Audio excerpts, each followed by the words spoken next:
What's going on, everyone? Welcome to the Season Gaming Bitcast, episode 244. I am your host, Ainsley Bowden, here, as always, with your weekly show covering all the biggest topics in gaming with industry, technical, and legal insight. Joined, as always, by these two ruffians you see in front of you. Ruffigan? Two ruffians. Yeah, ruffians. That's what I'm going with this morning. Yeah, It's the first word that came to mind when looking at the two of you. So, take that as you will. It was a word, so it's probably not. I honestly don't know. But anyway, we've got both of these. Always, Ains's vocab is rough again. Right. That was worse. That was worse. That was definitely worse. That was worse. Mr. Rodriguez, how you feeling on this lovely Sunday morning? I'm just waking up. Happy Easter to everybody that celebrates it. But we are here to talk games, and I just got done eating. And you sure did. I did. I was eating a. I watched you eat it. It was so good, so good. I've got my 2 Dr. Peppers. I got a Monster because it called for it this morning. We'll see how far I can get through all these things. Pretty sure I can finish them off. Be good. Good Lord. And the man, the myth, the ruffian, Mr. Tie Guy Travis. Good morning. McClunky. Doing all right, man. It's been a satisfying week. How about you? I don't think I've ever heard anyone describe their week as satisfying. Really? I don't know how to take that. Is that maybe good, bad, indifferent? Maybe you need more successful friends, man, where you feel satisfaction. Actually, what's I have a friend who self-published a book on Amazon, and actually a trilogy of books, and they're some of the worst books I've ever read. He was a guy who wrote them when he was a teenager, and I think he's written more books than he's read. Let's just put it that way. Like it was one of the worst things ever. And there's a scene in what I read them at parties. I take these books out and I read them because they're so funny to me, because they're just like just trash tier writing. And there's one scene where the bad guy in the book says, "The only emotion I enjoy is satisfaction." And I think about that phrase all the time because it makes no sense. And if you guys ever come over, that's a great party favor. Read these horrifying books that you can buy for $1 on Amazon. God. Sorry, I don't know. This is a good friend of yours. He was somebody I worked with at an earlier outlet before IGN, when I worked at like a small seasoned gaming style, indie outlet. And he was one of the most unpleasant people to work with. And then he told everyone he wrote a book, and I immediately bought all of his books so that I could see what this guy would write. And it was horrifying. Another fact about him, you're such an asshole. It doesn't surprise me one bit. Another fact about him is that he's kind of like an incel. Like, he's never kissed a woman, he has romance plots in the books. And you can tell by the way he wrote them that he has never kissed a woman, because they're just so awkwardly written. You're like, dude, this is like an alien describing human culture. Like, he has no idea what he's talking about. So yeah, that's all I got to say. That if anybody wants these books, I will absolutely share them with you. I've actually fantasized about writing a review about them one day, but I don't know. Oh my God. We didn't plan this. This was not scripted in any sense. I hope he's a subscriber. I actually don't know what happened to him. I don't know what happened to him. He stopped writing for that outlet one day, and I don't know if he's still in the business or whatever. But man, New York Times bestseller. He's just trying. Honestly, I would love to. We actually considered paying him $10 for the rights to his book so that we could do a one night only stage production, a play of all 3 books. But that's a fantasy for another day. Yeah. Oh my God. Well, good start. Good morning, good afternoon, everyone joining us today. As Dan said, we know that it is Easter. So obviously, some people won't be joining us this morning. If you celebrate, happy Easter to you. If you're a hooligan like us and just want to hang out, talk about terrible books and video games, we are here to support you in that endeavor. So A couple things out of the gate I wanted to mention. So, because it is a holiday, I knew the crowd was going to be smaller today. I mentioned, if you didn't see my post on Twitter, I mentioned that any super chats today on the season gaming side, because obviously Hoeg manages his channel himself. That goes without saying.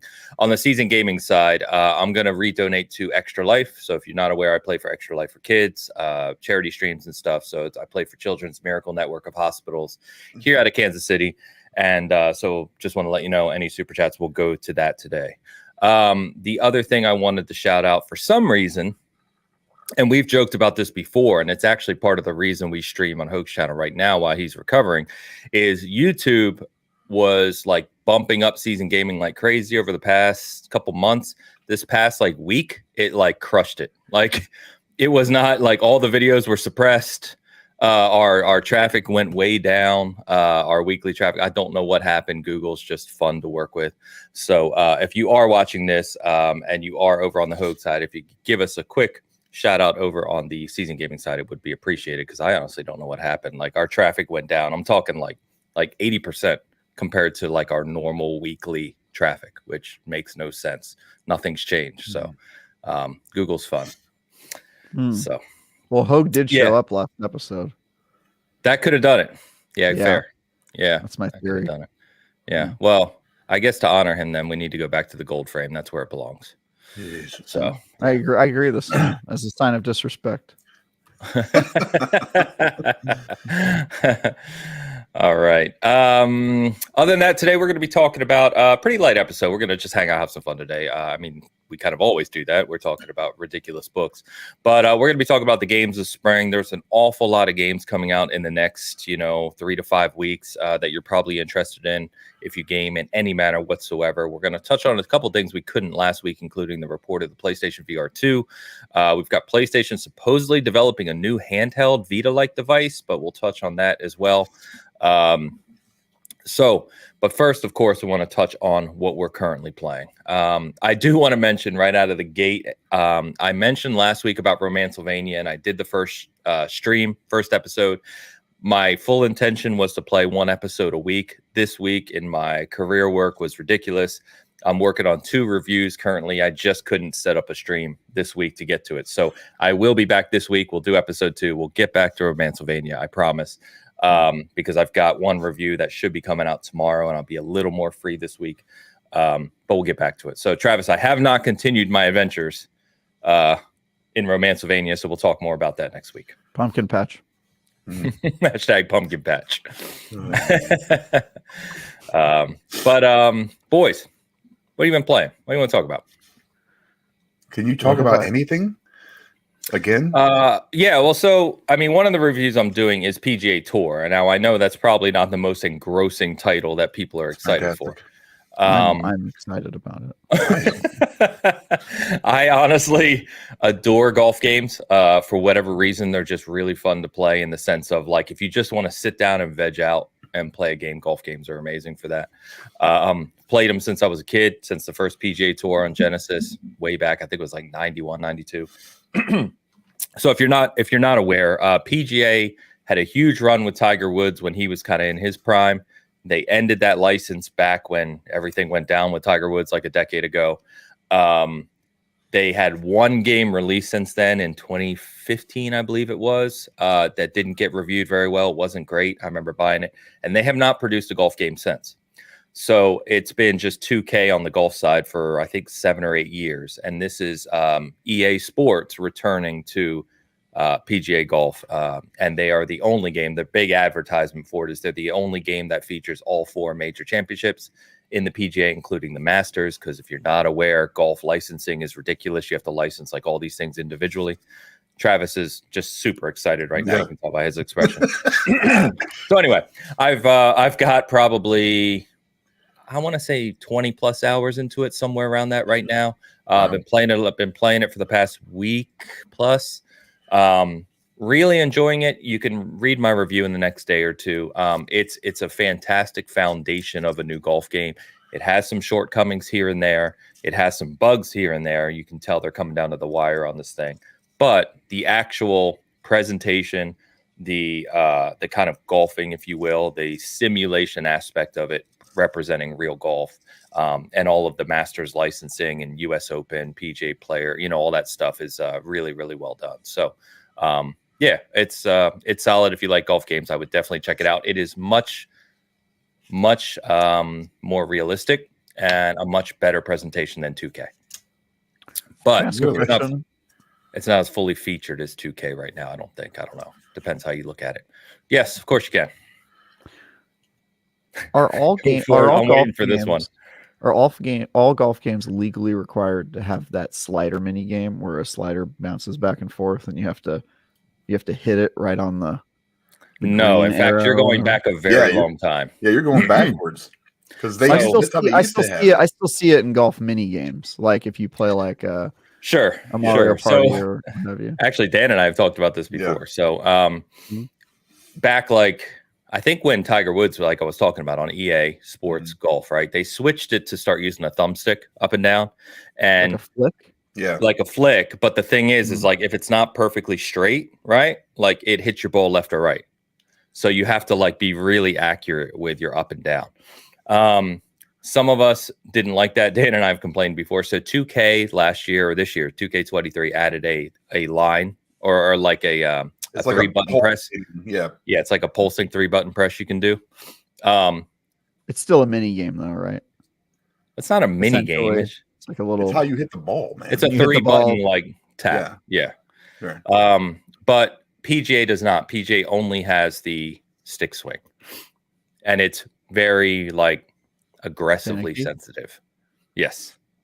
I've always thought the golf genre would be perfect for a what do you call it? Having a why am I thinking peripheral accessory? A peripheral, accessory that where you could. I think didn't the Wii do that? Didn't they have a little Mario golf thing? Yeah, where you swing the stick, or the Wii mote. Wiimote, yeah. Wiimote. Yep. I've always thought they should probably just have something like that, Be great in VR. I really wish we would get a VR you PSVR could even use your phone if they wanted to be cheap about it, like Just Dance, where you connect your phone and then you dance with it in your hand. If they wanted to be cheap about it. Yeah. So you could swing your phone like it was part of a I don't know.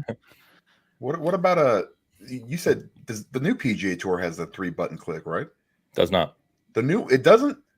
No, hold on. PGA Tour is EA's game. PGA 2K23 is 2K. The one that just came out that I'm reviewing, that came out on Friday, literally 2 days ago, does not have a 3-button click. What? I thought they were supposed to have it in that. I swear they have it in 2K. I know. I have 2K. Oh no, they don't have it. That's the only reason I bought it, because it came back. Because I was like, no, because my thumbs. I'm not very dexterous. My thumbs are even less so. So it was right and left every single time with me. So it was a huge deal breaker, because I think that Rory McIlroy, was it 2015 for EA was the last one I had, and it didn't have it, or it did have it. I can't remember. I just don't do it. I'm too old for that garbage. You can laugh as much as you want, Travis. I don't give a crap. So I was playing multiplayer with Mo Bomber and a couple of the guys last night. One nice thing is you can have up to 16 player private matches. So you can have a huge kind of tournament if you want. It has online ranked tournaments. It has a bunch of features. But I showed him how I play. How I have to do it is I put the controller on my leg and secure it with my right hand, and then I put the thumbstick between my two fingers and I go up and down like that. That's so bad. Because that's the only way I can do it straight. If I try to just do it with my thumb, it goes all over the place. Yep. Same. Yeah. So anyway, we don't have to stay on PGA, but it is the Masters this weekend. If you follow golf, I don't know how many people listening to us follow golf. Travis, if you want to know anything about the Masters, talk to Travis. Just DM him. He loves talking about it, but I don't want to get him going on this show. So what's interesting is I turned 30 not too long ago and immediately started seeing ads for golf everywhere. I still see them. They think I'm just going to start golfing any day now, according to Google or the ad network. I don't know what they got that makes them think I'm going to golf, but I am aggressively not interested. Sorry, guys. Golfing is No. one of those things. Like, if you've never done it, have you ever golfed, Travis? No, Like it mini is golf? Mini. All right, there you go. mini. No, Yeah. like real golf. Like if you've never really golfed, it is the hardest thing. Like playing golf is so difficult. I've played every sport you could name. Well, mostly, but I grew up playing all kinds of sports. You know, I've played every kind of major sport you could think of, and I argue all the time that ice hockey and golf are the hardest ones, bar none. I don't know if difficulty makes it a better sport. No, not necessarily better, but like you watch these guys play on TV, and you're like, I could do that. No, you can't. No, you can't. You definitely can't. I definitely don't think that I can. I don't know if it's a sport I respect if you drive around in a. I don't know if I can respect your sport if it involves driving around in a small car to get from place to place to play the sport. I generally agree with that. Have you driven a golf cart though? They're fun, man. Especially if you take the. I have limiter off. crashed a golf cart. Yeah. So have I. Sometimes. Yeah. I worked at a country club when I was young, and we used to. We figured out how to take the speed limiter off the golf carts. You're Yeah. so So you could actually fit a T in the little accelerator under the seat, right? And it would take the speed limiter off, and then we would race around when all the pros had gone home. It's fun. Nice. It's good times. You just had the most aggressively Caucasian upbringing. It's insane. Ice hockey. Dude, I washed the clubs and begged for tips. Club. I don't think that's the upbringing you're thinking about. You're still washing clubs and begging for tips in a different kind of sense these days. Look, why are you putting my business out there? You don't have to put my career work out here. Stingray says, wait, those have speed limiters. Yes, they do. They're usually limited to like 12 miles an hour, but believe me, they go way faster than that. Yeah, they're fun. Anyway, Nice. So if you are interested, I would recommend it. It's quite good. It has a few limiting features, but a very good game. Very good return for EA, and glad to have them back. And if you are into kind of the pro scene for whatever reason, it does have the most kind of professional aspects of it, including all the courses. It's got like 30 courses. So it's really good. I want to shout out Midnight Dreary for gifting a membership over on the Season Gaming side. We also have Brentwood Chick, gifting 5 memberships over on Hoeg's channel. Thank you very much. Nice. That's awesome. What else you been playing, boys? Anything good? Oh, Travis, I got a question for you. Mm-hmm. Have you played Creed in VR, the boxing game? No, Okay. no, it's on my list though. I do want to check it That out. was I hear it's a good workout. Exactly. Yeah. I was just talking to someone last night about it because it just came out revised for PSVR 2. And I was looking at it and I want to pick it up and give it a try. I just didn't know if you tried it. I did. I own it, but it's on my list. Yeah. Oh, you did, Dan? Yeah, on the PS. It was on the first PSVR. Oh, okay. So it's been out for a while, and Yes. I had it, and it's a bit of a workout. So we didn't really, kind of clashed at that point. It was like, whoa, I'm getting a little sweaty. Not what I signed up for. That's exactly why I want it. No, So then it's going to be great for you. So, okay, I'll check it out. Mm-hmm. What you been playing, boys? What you in? Yeah. So I want to talk about Meet Your Maker. Yes, that please review do. came out this week. I gave it an 8 out of 10, and I actually have still been playing it since my review came out because building dungeons in that game, and then when the game hadn't come out yet, I built a dungeon, and I would see like 1 or 2 people play it like every day and die a bunch of times, and then I was like, oh, this is cool. And then the game came out right around the time my review did, because I think the embargo was like literally the minute the game came out, and all of a sudden I had hundreds and thousands of people playing my level. And you go into your level and there's just corpses everywhere, like just everywhere, and you just go and collect all of your stuff. So it was pretty surreal seeing so many people hop into that game and start finding my level out in the wild. But it's if you didn't hear me talk about it last week on the show, it's a cool dungeon building, dungeon attacking game where you make the levels kind of like Mario Maker style, and then challenge other people to play them. Yeah, I've been having a good time with that. But you can read my review on IGN.com or on IGN's YouTube channel. And now I'm on to my next review pretty much immediately, which is Dead Island 2, which I'm not really allowed to talk about, except to say that I'm playing it and I beat the game last night, and I will have my review live as soon as I'm legally allowed to publish it. So, yeah, I'll be writing that review today. I'm excited because we are review buddies once again. Yeah. So reviewing Dead Island 2 as well. And we'll be talking, as Travis said, more about that when we can. So stay tuned for our reviews on that one. That'd be good. Yeah. And for those of you who don't know about Dead Island 2, that game was announced like a decade ago at the PlayStation E3 presentation. I don't even know what year. 2014, I believe. 2014? Yeah, it was Something like the year like Destiny came out. That sounds right. That sounds about right. And it appears to have always had the same premise, which is zombie apocalypse in LA. It's a very cheeky game, and it kind of centers around like, you know, the insane vapid culture of Los Angeles combined with the silly antics of a over-the-top, tongue-in-cheek post-apocalypse zombie apocalypse. And that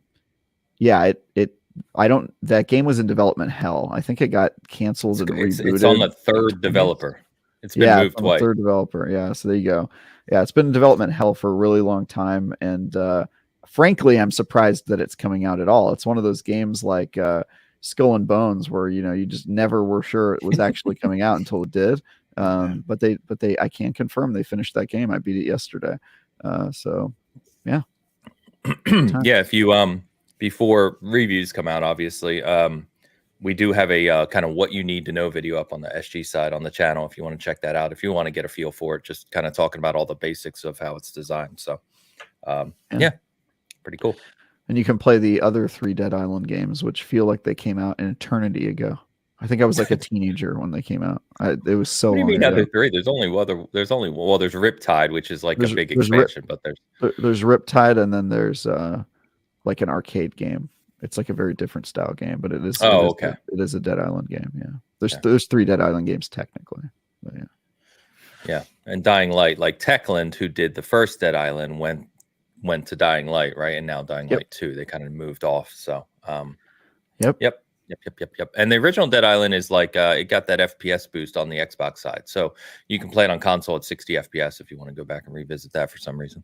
So it did, yeah. Yep. Dan, anything good?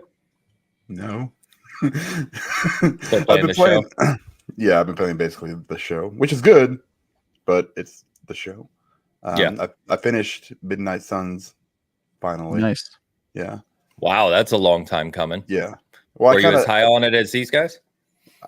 Yeah, it was probably his game of the year. Remember? Game of the year. Yeah. Oh, last year. It was so good, and like, I'm just glad you play it so much, and then you're like, God, this can't possibly end well. And they did a really good job with the story, which was surprising. They kind of stuck the landing. The last mission was good. It was well done. You know, it was difficult, but you know, it's a little bit different than the rest of them. Definitely set up some sequel stuff, and it did.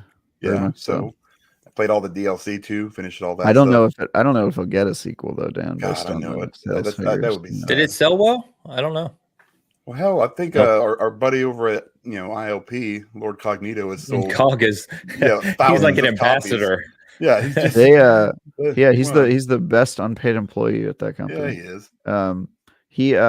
The actual publisher / developer communicated about its disappointing sales. So I think I don't think it sold well, which is not surprising. The marketing campaign for that game was horrible. They didn't explain what type of game it was. They just showed like Wolverine walking in slow motion. We talked about that ahead of time, right? Yeah. We were like, what? I think they did a pretty bad job, but the game is undeniably good. It's very good. Apparently Take-Two came out and said that it didn't make their expectations, and they're saying that they released it at the wrong time.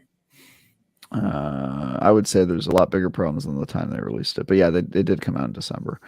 By the way, Ains, I was going to tell you that is the second game I've played in a very short period of time where the main bad guy was a demon named Lilith.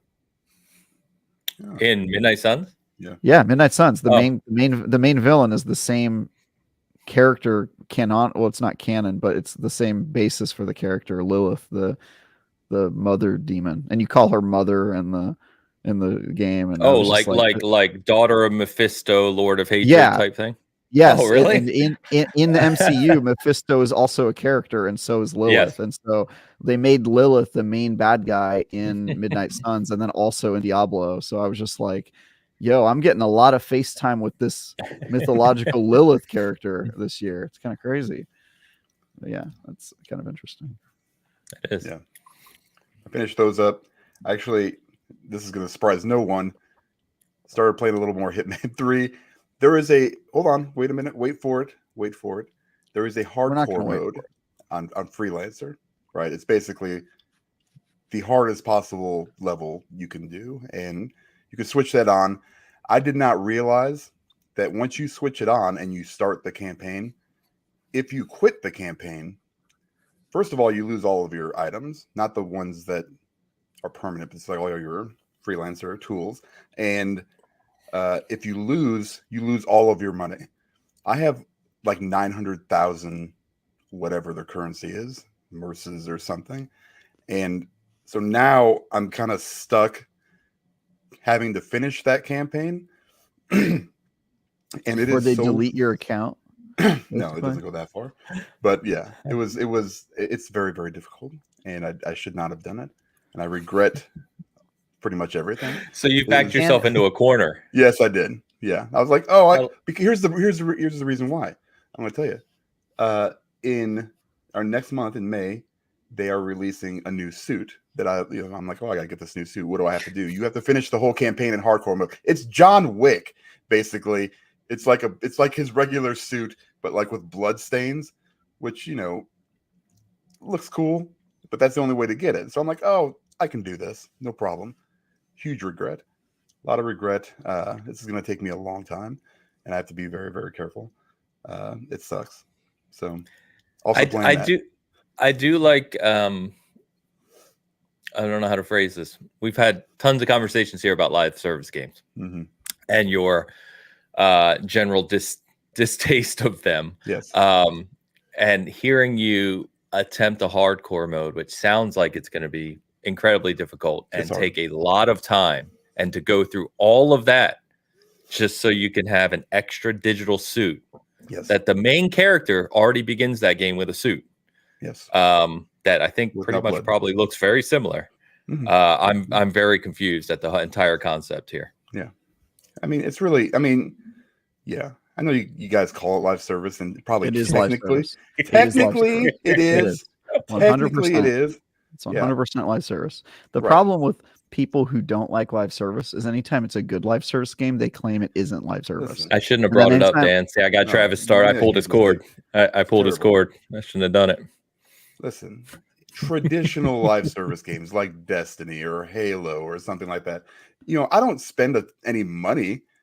If they're doing live service, what makes it a live service. I understand. It's the updated content and stuff. Half of which is probably user created. The other half is just basically reskin stuff. So if you want to call it live service, that's fine. It is the worst version of live service that you can probably find.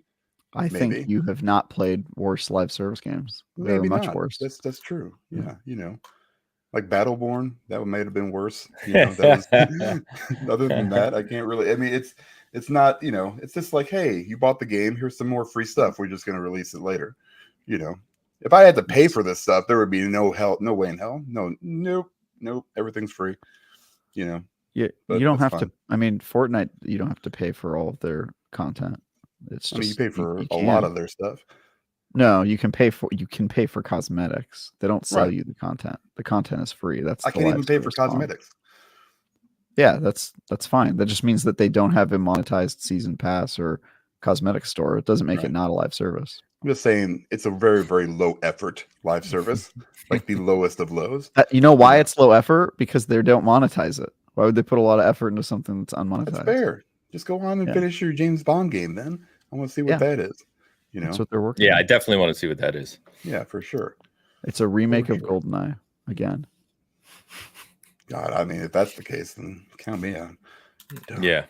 No. That game needs like a Blue Point style remake if it was going to be relevant today. Blue Point? Is that right?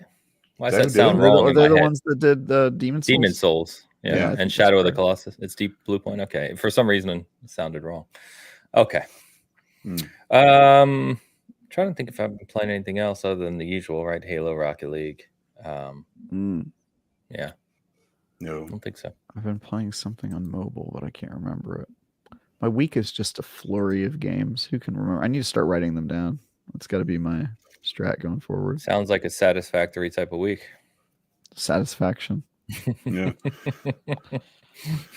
Oh man. Well, let me get to a couple. Let's get to some of these super chats before we jump over to the games of spring. So we've got an awful lot of games to talk through that are coming out here, but let's get these super chats. Googleman came out of the gate as always before we even started. Googleman. Just watch Peacemaker season 1, and I have one question. Where does Mern get his supply of butterfly honey? Yeah, what the hell are those? That is a rabbit eating a breakfast of a fried egg and a block of butter while he lands a plane. It's a talented rabbit. And it says face purple bright eyes. Googleman always with the random comment. I have not watched Peacemaker. I don't know anything about it. Nope. No idea. John Cena is in it, and it's very funny. That's what I know about it. Yeah, that's the extent for sure. Don't do that. It can be threatening. Yeah. He's invisible. I'm invisible. Can't see me. Googleman, thank you, sir. Brentwood Chick in the house. Yeah, for the great cause. $50 super chat. Thank you very much. Brentwood every week is incredibly generous. Thank you very much for that. Very awesome to go to Extra Life for that. Appreciate that. And also gifted memberships over on Hoeg's channel as well. So just always super generous. I assume Brentwood Chick is in Brentwood, California, one of the destinations in Dead Island 2. What? Spoilers. Yeah. I mean, it's in LA. Right. I'm not playing now. I think I'm allowed to say it's in LA. But thank you very much. Appreciate that greatly. And then again, also very generous, Marianne Williams, every week with $20 super stickers on both channels, which is just amazing and overly generous. So thank you so much. Hugely appreciated. And then we've got Chris Mullen as well with the $10 Australian super sticker over on Hoeg's channel. Thank you for continuing to support Hoeg over there. And then, of course, Chris had to throw Travis for a loop here and get us started early. Oh, God, so give us the story time here, Travis. Ooh, okay. This is for Travis Tie Guy. There once was an egg. Oh, the egg came first, in case anybody was wondering. The egg hatched into a little chick. The chick decided it wanted to take up dancing lessons, and it was competing in the dancing lessons against a bunny, with the prize being a bar of chocolate. High stakes. They danced their heart out, and I think maybe they fell in love, and they started to become dance partners together. That's a pretty good story. Thank you for that, Chris. Yeah, good story. What was in the prize box there? Was it the chocolate or something bigger and better? What the hell is that thing? Looks like an owl. Yeah. Maybe they gave each other a gift, and that's how they became betrothed.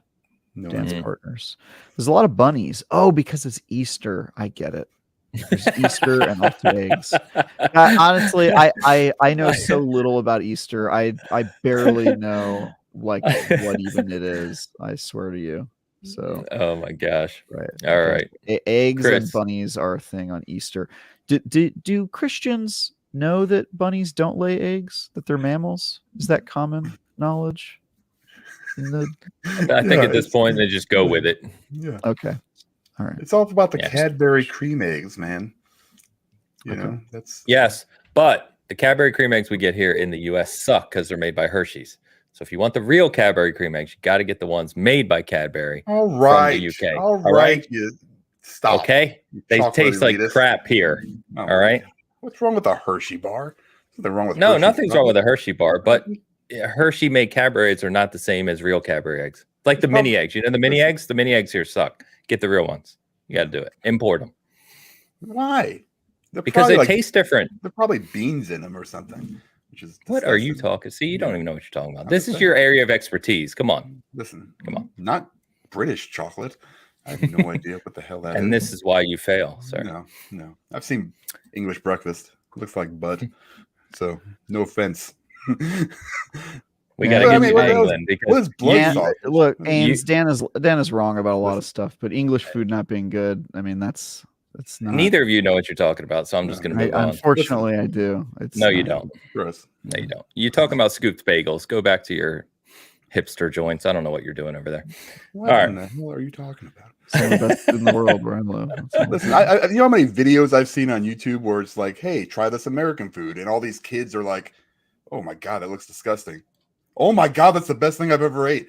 Yes, that's English breakfast. Yeah, why are they putting gravy on scones?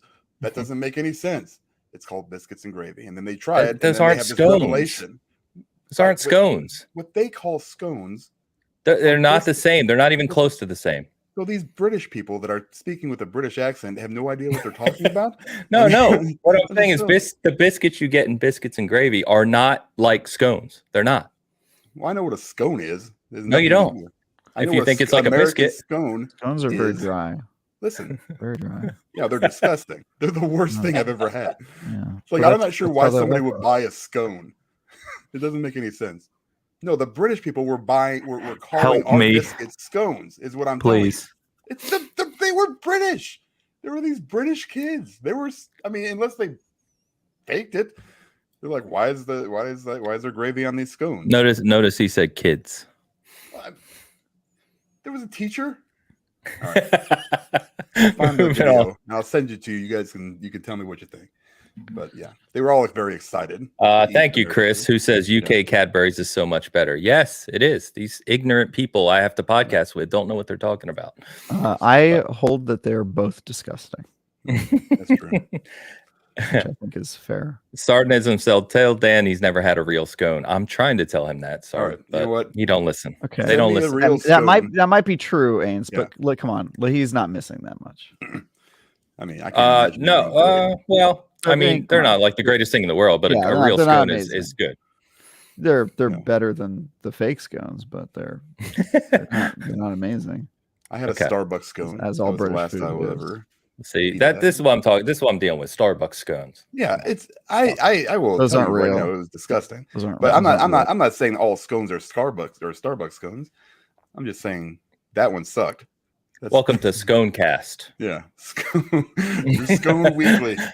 This could be the worst scone cast ever, because I guarantee you, even the best of us don't know that much about scones. Like you know what I mean? Like how much do you, Ains? I know for a fact you don't know how to make a scone. I've actually made scones before, but that's as far as I go.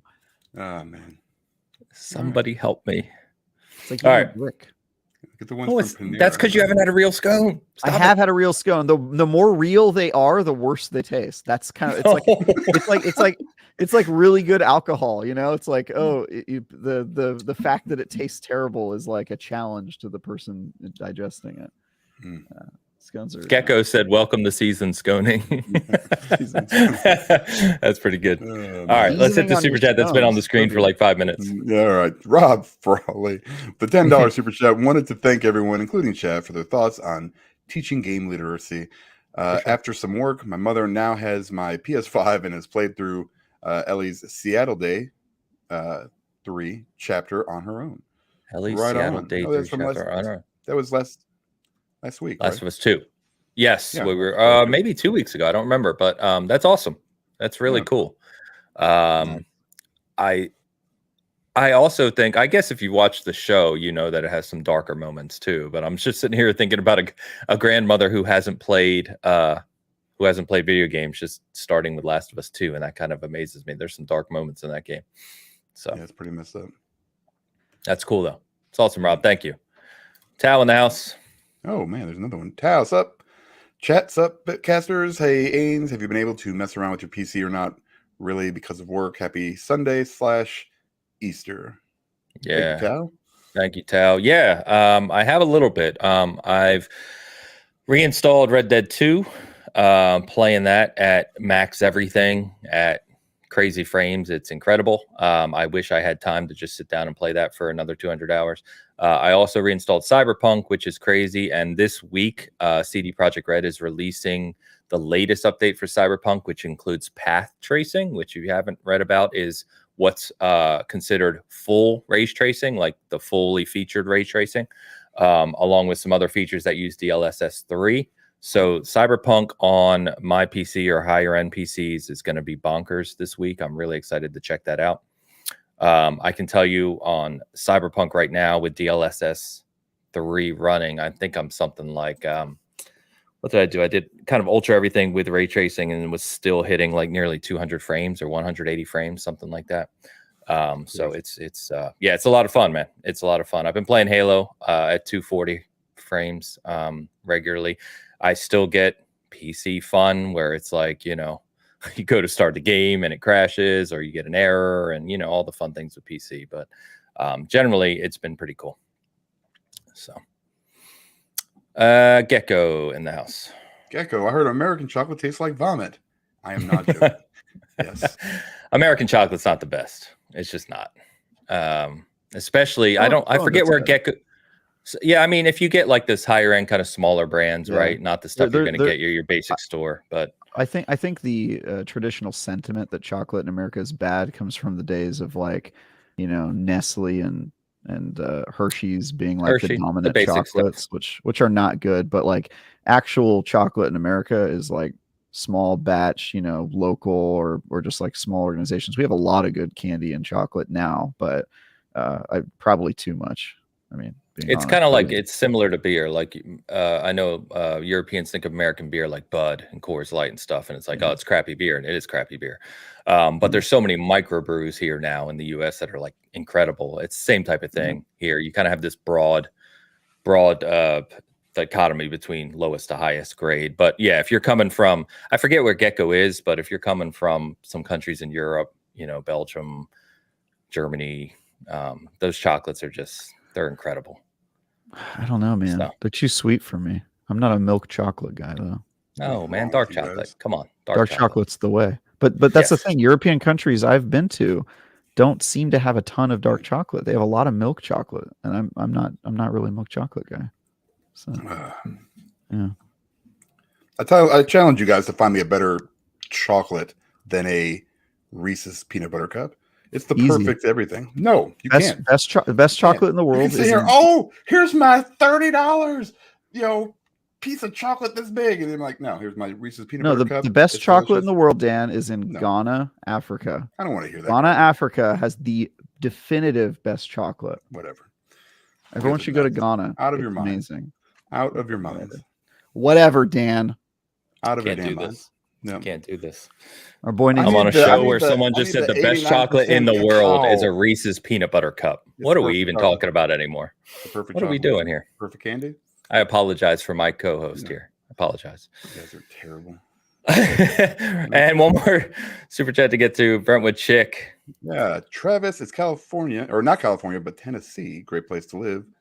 And then boom. Brentwood, Tennessee. Fantastic. Oh, Brentwood, Tennessee. Gotcha. Right. Okay. Yeah. Yes. Thank you very much. You did not. Is it chic or is it like chic? Isn't that how you I thought it was chic I guess it could be chic. Yeah, sorry. It's like Brentwood chic. Like Brentwood chic. I like that very too. Chic. But yes, thank you. Again, generosity super appreciated, Brent. Yeah. I'm calling you Brentwood like it's your name, Brentwood.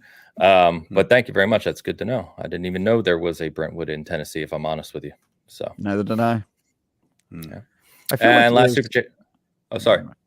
I was just gonna say I feel like there's like a name of every city in every state in America. Like, isn't there like there's a Paris, Texas? You know what I mean? Like we have a lot of that. Like, I just that's so uncreative. Like, if I was naming a city, I wouldn't be like, oh yeah, I'm gonna, you know, name it after some super famous place elsewhere, and then when other people assume I live in France, I'm gonna be all offended. Like, no, obviously I live in Paris, Texas. It's like, come on, nobody's thinking about your place first. You know what I mean? Like, That happens a We lot. I have- was just talking to someone about this because I lived in Wilmington, Delaware growing up, and there's Wilmington, North Carolina, there's Wilmington, Ohio, there's Wilmington, Delaware, there's Yeah. Pittsburgh, Pennsylvania, there's Pittsburgh in Kansas. There's I don't know. Ontario, California. You know how freaking confusing that is? Because it says Ontario CA, which is also Yes. the acronym for Canada. So it's even more confusing for it to be Ontario, California. I think there's a Canadian Texas too, which is weird. Yeah. Just come up with original names. It's not that hard. It's not that. I was guys. just gonna say it's not that hard. Yeah. All right, and then lastly from Don Lionheart, last super chat we'll get to at the moment. All right. Happy Easter, Bitcast family. Ains, can you share your exact PC specs? I'm prepping to pay someone to build mine. Last parts to get here tomorrow. Have a wonderful holiday today if you celebrate. Happy Passover to Travis. Yeah. Oh, Passover was on Wednesday. If you don't know, that is one of the many Jewish holidays celebrating a time we almost got murdered or executed as an entire people. Why did that be so sad? That's all of our holidays. And Passover There's a lot of the history is very sad. I mean, I'm sorry to tell you, we have not enjoyed a lot of our history. The Passover is recognizing the time we were enslaved for a couple thousand years or however long it was by the Egyptians. Fun times. Fun times.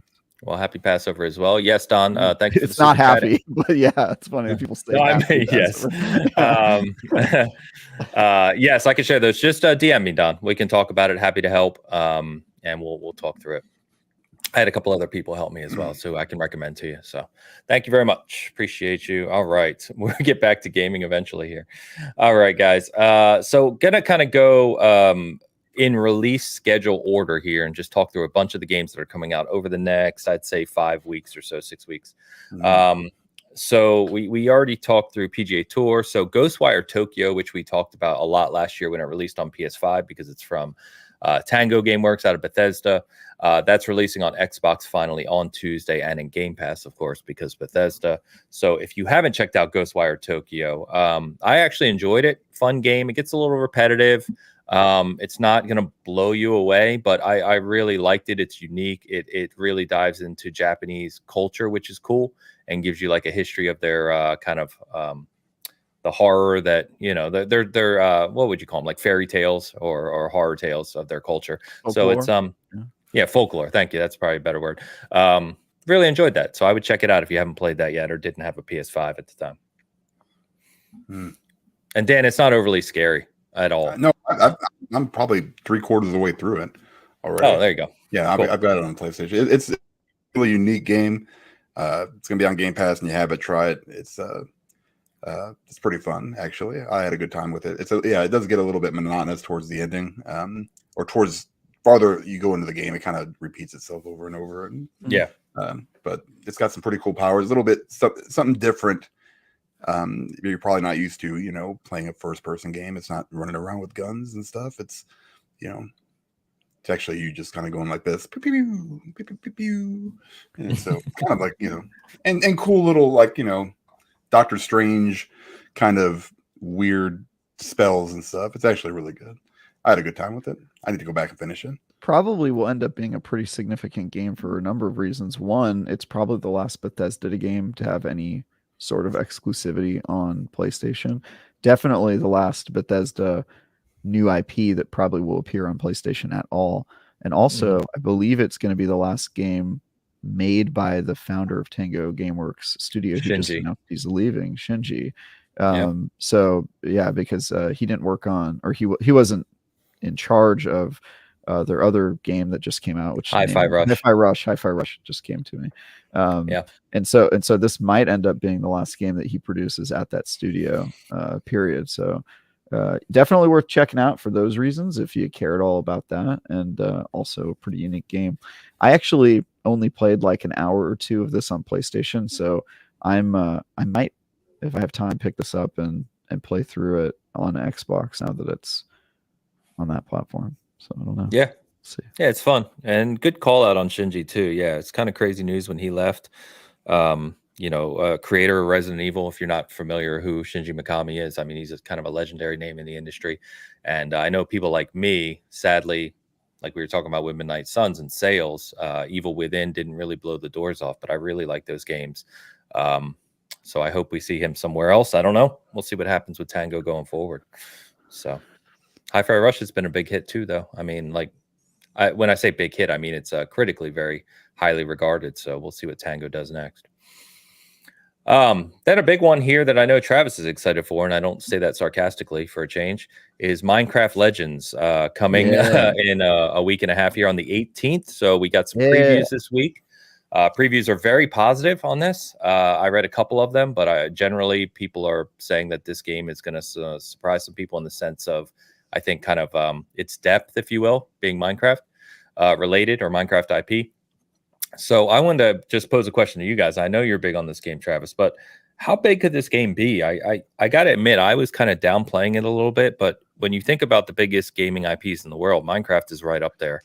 And I think the fact that, this is a new Minecraft game. Dungeons was pretty big in the sense of, player count, but this one looks to be kind of broader than that. And I think it's going to attract a larger audience over time than Dungeons did. And I don't know. Seems like it could be a pretty big win. My issue with Minecraft Dungeons, and I thought that game was fine, is that it didn't really use Minecraft's biggest advantage to it, which is that its world is perfect for building creatively and making it your own. And Minecraft Dungeons, you don't build anything. You run through a pre-generated level and fight things, and that's about as deep as you get into it. But the reason I'm excited by Minecraft Legends is it sort of feels like a mod to Minecraft. It uses the same world generation of Minecraft, and the fact that you get to interact with it by building and it turns it into a PvP mini game is super cool. So for those who don't know, this game is sort of like a real-time strategy game where you build a base and you have to attack the enemy's base and destroy the artifact that's in the center of it to claim victory. And it's a multiplayer game with two teams fighting off against each other, and it just looks super cool. I have played nothing of this game. I was not involved in the previews. I was actually supposed to review it, but then I got put on Dead Island 2, so I probably won't have time unless I finish it fast enough. I always think that, and then it never works out. But yeah, I'm super excited for this game. I think it's going to crush it. In terms of how big it can be, it's an interesting question because I do think it'll be huge. And there are Minecraft mods that like make Minecraft a different game that have blown up like enormously. And so it could end up being like that if it hits all the right notes at the beginning. But it'll be interesting to see because I don't know if the RTS community is huge. I think people will love the idea, but I mean, obviously people love like StarCraft 2 and stuff, but I'd be curious to see what the overlap is of the RTS community and the Minecraft community. So yeah, it's interesting. Yeah, fair enough. I'm excited for it though. It looks great. Yeah, and as usual, right? The nice thing here is Game Pass, so you can just try it, check it out. I'll check it out because of that. I'm not super interested in it, especially with the other games we're going to talk about coming out, but we'll see. Real quick, not to get us off track, but I want to shout out. I was kind of looking at chat over here, and Ardo Rissanen says, "I'm drinking mead. I was going to give a bottle to my cousin who loved my mead. He died on April 4th, which is last Tuesday. Rest in peace, Pekka." So really, just calling that out, and sorry to hear that, Ardo. My condolences, our condolences, and all the best to you and family. It's terrible, man.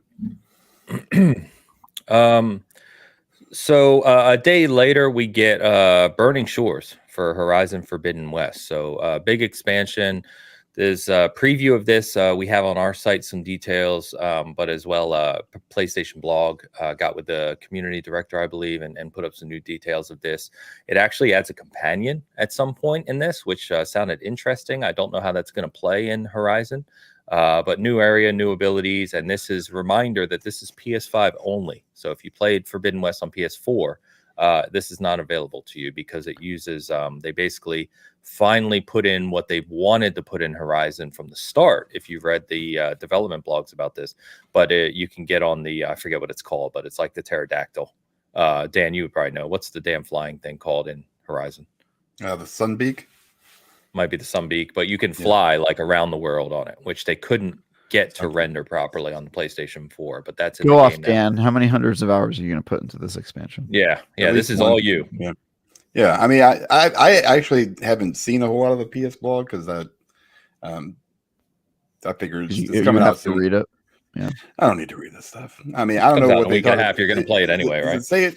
The companion. What the hell does that even mean? Does that mean that like it's just another person that like that are in the game like right now, like, or is it like somebody that's going to be fighting alongside you? Or I mean, they had companions in Forbidden West. It's just true. They weren't. Let me read it to you. I got it right here. It says, we're excited to introduce Seyka, Seyka. Seyka. She's an ambitious Marine who has stepped up to help her people survive. As a new companion for the DLC, Aloy will spend a lot of time with her throughout the story and rely on her help in many situations, a position she often doesn't find herself in. She's confident, compassionate, and fierce. Let's see. She plays an important role in the next chapter of Aloy's journey. Good. All right. So basically another NPC friend.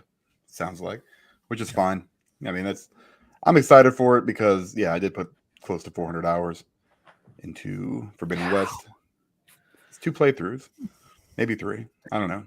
To say even 2 playthroughs doesn't explain 400 hours. I like to take my time, and obviously to enjoy it. I don't play a lot of new games anymore, so like when a new one comes out, I gotta it is a big game too. It's huge.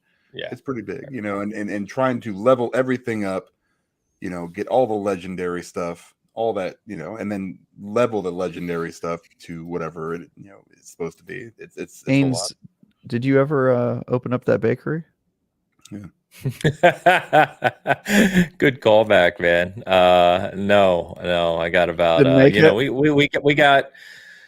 we started to find a location for the bakery. I was starting to settle on that, and I had talked to some potential employees about what they could do in the bakery. Scones were top of the list. You know what I mean? They sell really well in American markets. People love that dry brick of. We're going to sell real scones, but no, we never opened. Sadly, we only got about a third of the way into the process. Speaking of scones, have you seen that episode of Curb Your Enthusiasm? No. With the scones episode, it's great. And because he complains, Ains, just like you did, about like it not being a real scone. He's like, this is a muffin, it's too moist, scones are supposed to be dry. And then he just gets in a pedantic argument with the owner of the coffee shop about what a real scone is. But no, I think I'm at like 25 hours. I haven't gone back to it. So I knew it. We all knew you were lying to yourself. You're never gonna. I know there's just too much to play, man. It's ridiculous. I know. All right. Well, cool, Dan. We'll wait to hear from you on that then, because I think of the panel, you might be the only one playing that. So I think so. Yeah, I'm not gonna have time for it, unfortunately. Like I'm looking at this list, I'm like, I'm good for at least a couple weeks when that comes out. So should be good. Are you gonna play Star Wars? Yeah, when that comes out, I will. Yeah, those actually are the only 2 that I'm looking at this list and going, yeah, that's probably what I'll play. So, well, we've already mentioned Dead Island 2, so that comes out on the 21st now. It was originally the 28th. They moved it up a week. As Travis and I have already said, we're reviewing that, so stay tuned. We'll talk, obviously, a lot more about that here when we can. I can never remember, guys. Is it Live Alive, Live Alive, Live Alive? Live Alive. Live Alive. Okay. Live Alive is coming to the PlayStation on the 27th. So if you missed that on the Switch and you're interested in that classic RPG that Square brought back, you can play that on PlayStation platforms here in a couple weeks. I also wanted to shout out, this is a very lesser known one. I know I'm just really interested because it looks really, really cool. Is The Last Case of Benedict Fox. It's a kind of cool. It does. I'm telling you. It's like a darker style platformer that's coming April 27th on Xbox and PC. They did a new video of it this week on Xbox's ID at Xbox event that they did this week. So check that out. There's a new trailer for it if you want to know more about that. I think we have a small preview up on SG as well you can look at. Then the big one, I'd say probably the biggest, or one of the biggest until we get to May, is Star Wars Jedi Survivor. Comes out on the 28th. We had Star Wars Celebration, I believe, this weekend. Travis, you would be able to speak to this a lot more than me, but we got the latest story trailer, the last story trailer for Star Wars this morning, just before the show. So that's up on YouTube if you want to check that out.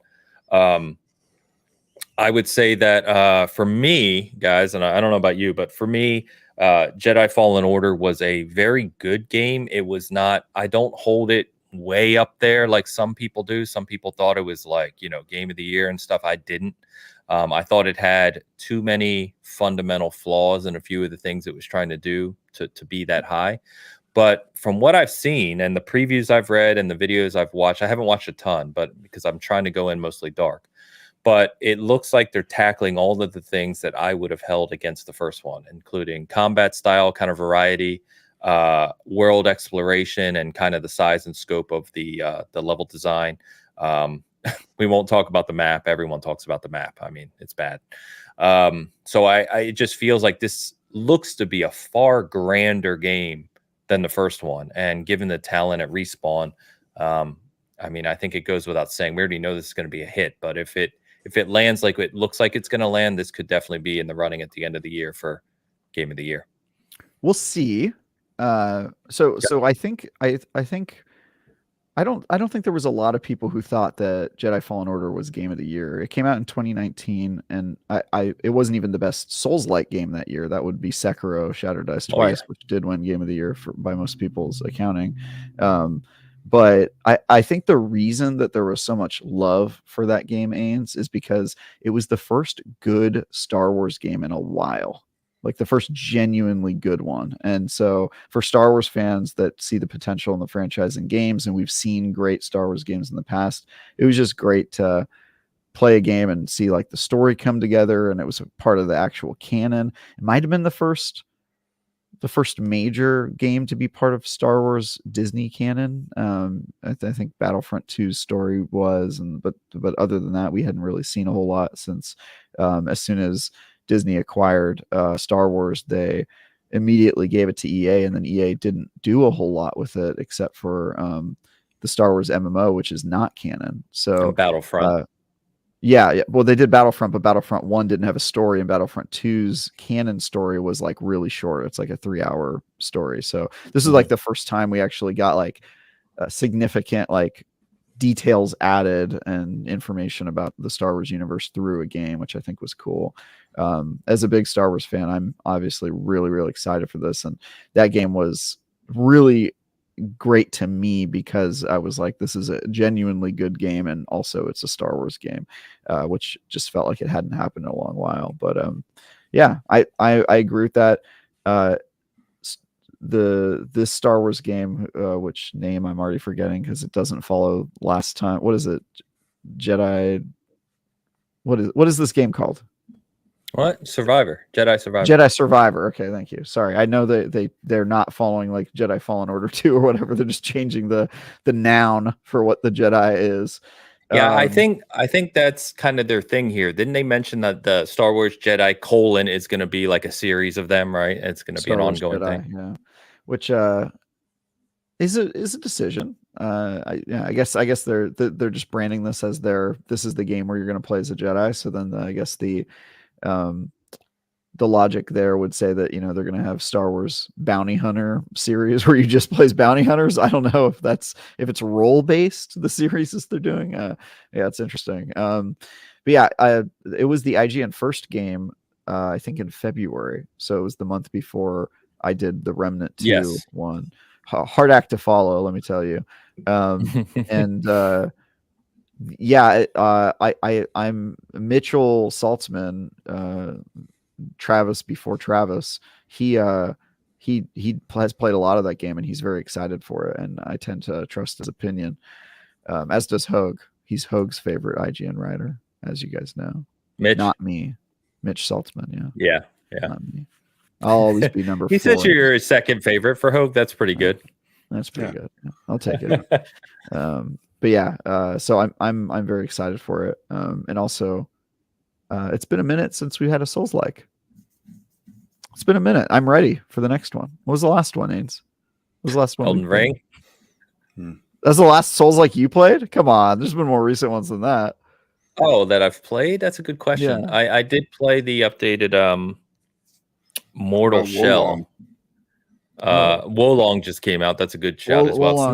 It's kind of like, yeah, it's kind of in Wolong's kind of between. border. It's like Dynasty Warriors meets Souls-like, weirdly. Ninja Gaiden kind of with Souls elements. I don't know how do you describe it, but yeah, we'll see. Yeah. Anything out of Star Wars Celebration? I mean, obviously they announced a new trilogy. They announced Rey's coming back. I don't follow Star Wars greatly. They announced a lot, but none of it was. I think the only crazy announcement was they announced a movie called Dawn of the Jedi. It's going to take place before the Old Republic, even, which is the farthest back we've gone back in Star Wars canon. And apparently, it's going to be a biblical-like epic about the discovery of the Force, which is a period of Star Wars lore that has been debated but only very vaguely talked about in Star Wars universe. But it's going to be very different than anything we've ever seen, because it takes place 25,000 years before any of the Star Wars movies we've seen so far. And back then, the Force wasn't even a thing. They were still discovering how to interact with it and the whole spirituality of Star Wars. And I believe at that period of time, they also had lightsabers that were enormous and heavy, and they were connected using a tube to a backpack that powered it. And so there's going to be like a very odd, if they stick to that canon, very odd, like kind of weighty samurai type movie would be my guess. But they compared it to the 10 Commandments. If you guys have ever seen that movie, like this biblical epic sized thing. So I have no idea what that is going to look like, but it sounds amazing. It sounds amazing to me. So they announced that. They also talked about the Disney Plus show, The Acolyte, which apparently is going to be Frozen meets Kill Bill. Frozen, the animated Disney movie. What? Yeah, exactly. So again, I have no idea what that means, but I'm excited. The thing I like. Who comes up with that analogy? Did you come up with that, or did someone say that? That's how she pitched it to Lucasfilm. She pitched it as the person who made the show. She pitched it as Frozen meets Kill Bill, and apparently that got a thumbs up, which I'm intrigued. I will admit, I don't feel like I've ever seen anything that felt like it meant that definition. So I'm excited, because the thing I really like about Star Wars is that it's sort of an open sandbox where the rules don't matter as much, because it's a space opera. It's not a science fiction, right? And so the rules and mechanics of Star Wars are really just decoration for the thing that we actually care about in Star Wars, which is amazing personal relationship-based storytelling, right? And I feel like a lot of people get way too attached to like specific things like Luke Skywalker and his journey and stuff like that. And I want to see them do new stuff. And so the things that make me excited are not necessarily a continuation of Rey and the Skywalker adjacent saga, but as this new stuff that they're doing that feels like we've never seen anything like it. And so Dawn of the Jedi meets that qualification. The Acolyte, which I have no idea what it even is, meets that qualification. We're getting Andor season 2, which Andor season 1 was absolutely phenomenal, 10 out of 10 TV show. And we're also getting what else? Oh, they also showed the Ahsoka trailer, which Ahsoka is a EU relegated character. I guess it's a TV show, so it's technically still EU, but we're finally getting the Star Wars Rebels cast in live action, which is crazy. Star Wars Rebels, highly underrated Star Wars cartoon. So needless to say, lots of cool stuff coming out of Celebration. I'm excited for it. And hopefully, I mean, with Mando out right now, finishing up, and then just as it finishes up, it's going to lead into Jedi Survivor.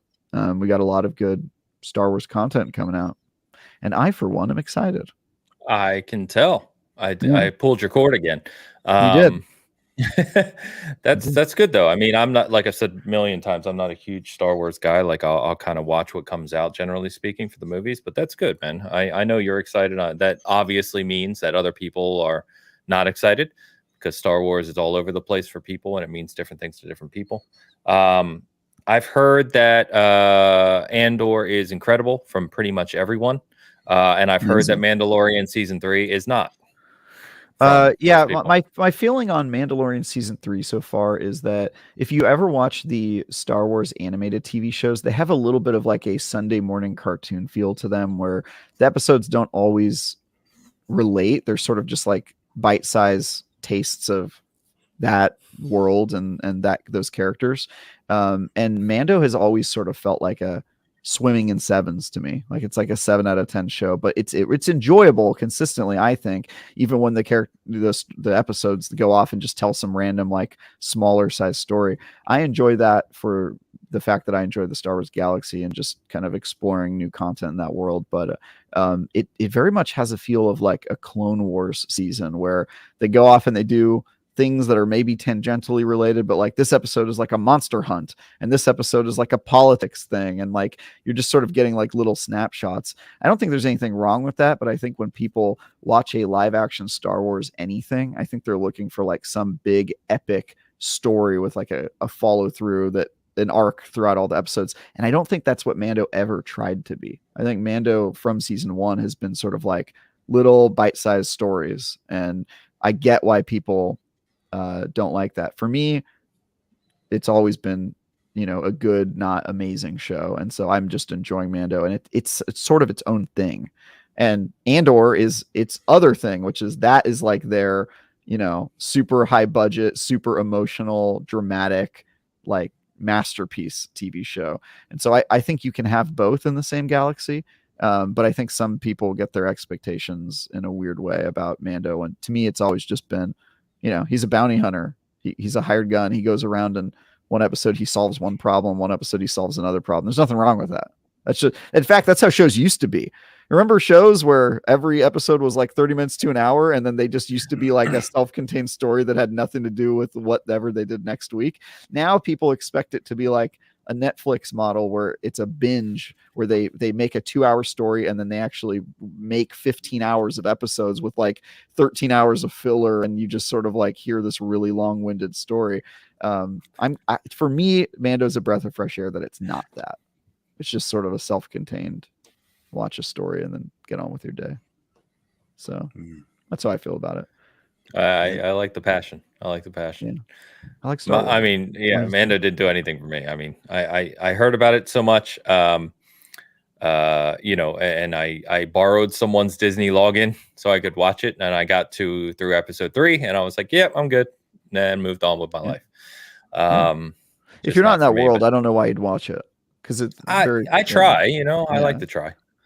I still need to watch Andor. I haven't watched Andor. Andor you should watch, because Andor for me is like a gateway drug to loving the Star Wars galaxy. And then if you already love the Star Wars galaxy, then Mando's catnip for you, because it's just more stories in the Star Wars galaxy. But it's not the thing I would show and be like, oh, this will totally get you into Star Wars. It's just it's not that type of show. It's a serialized kind of bite of Star Wars galaxy show. So yeah, definitely watch Andor though. Andor's amazing, truly. Bo Johan calls out Quantum Leap, classic show. Classic show. By the way, I want to thank Bo because I missed it last week, and it's been bugging me all week. Like, this is how I feel about missing people's comments.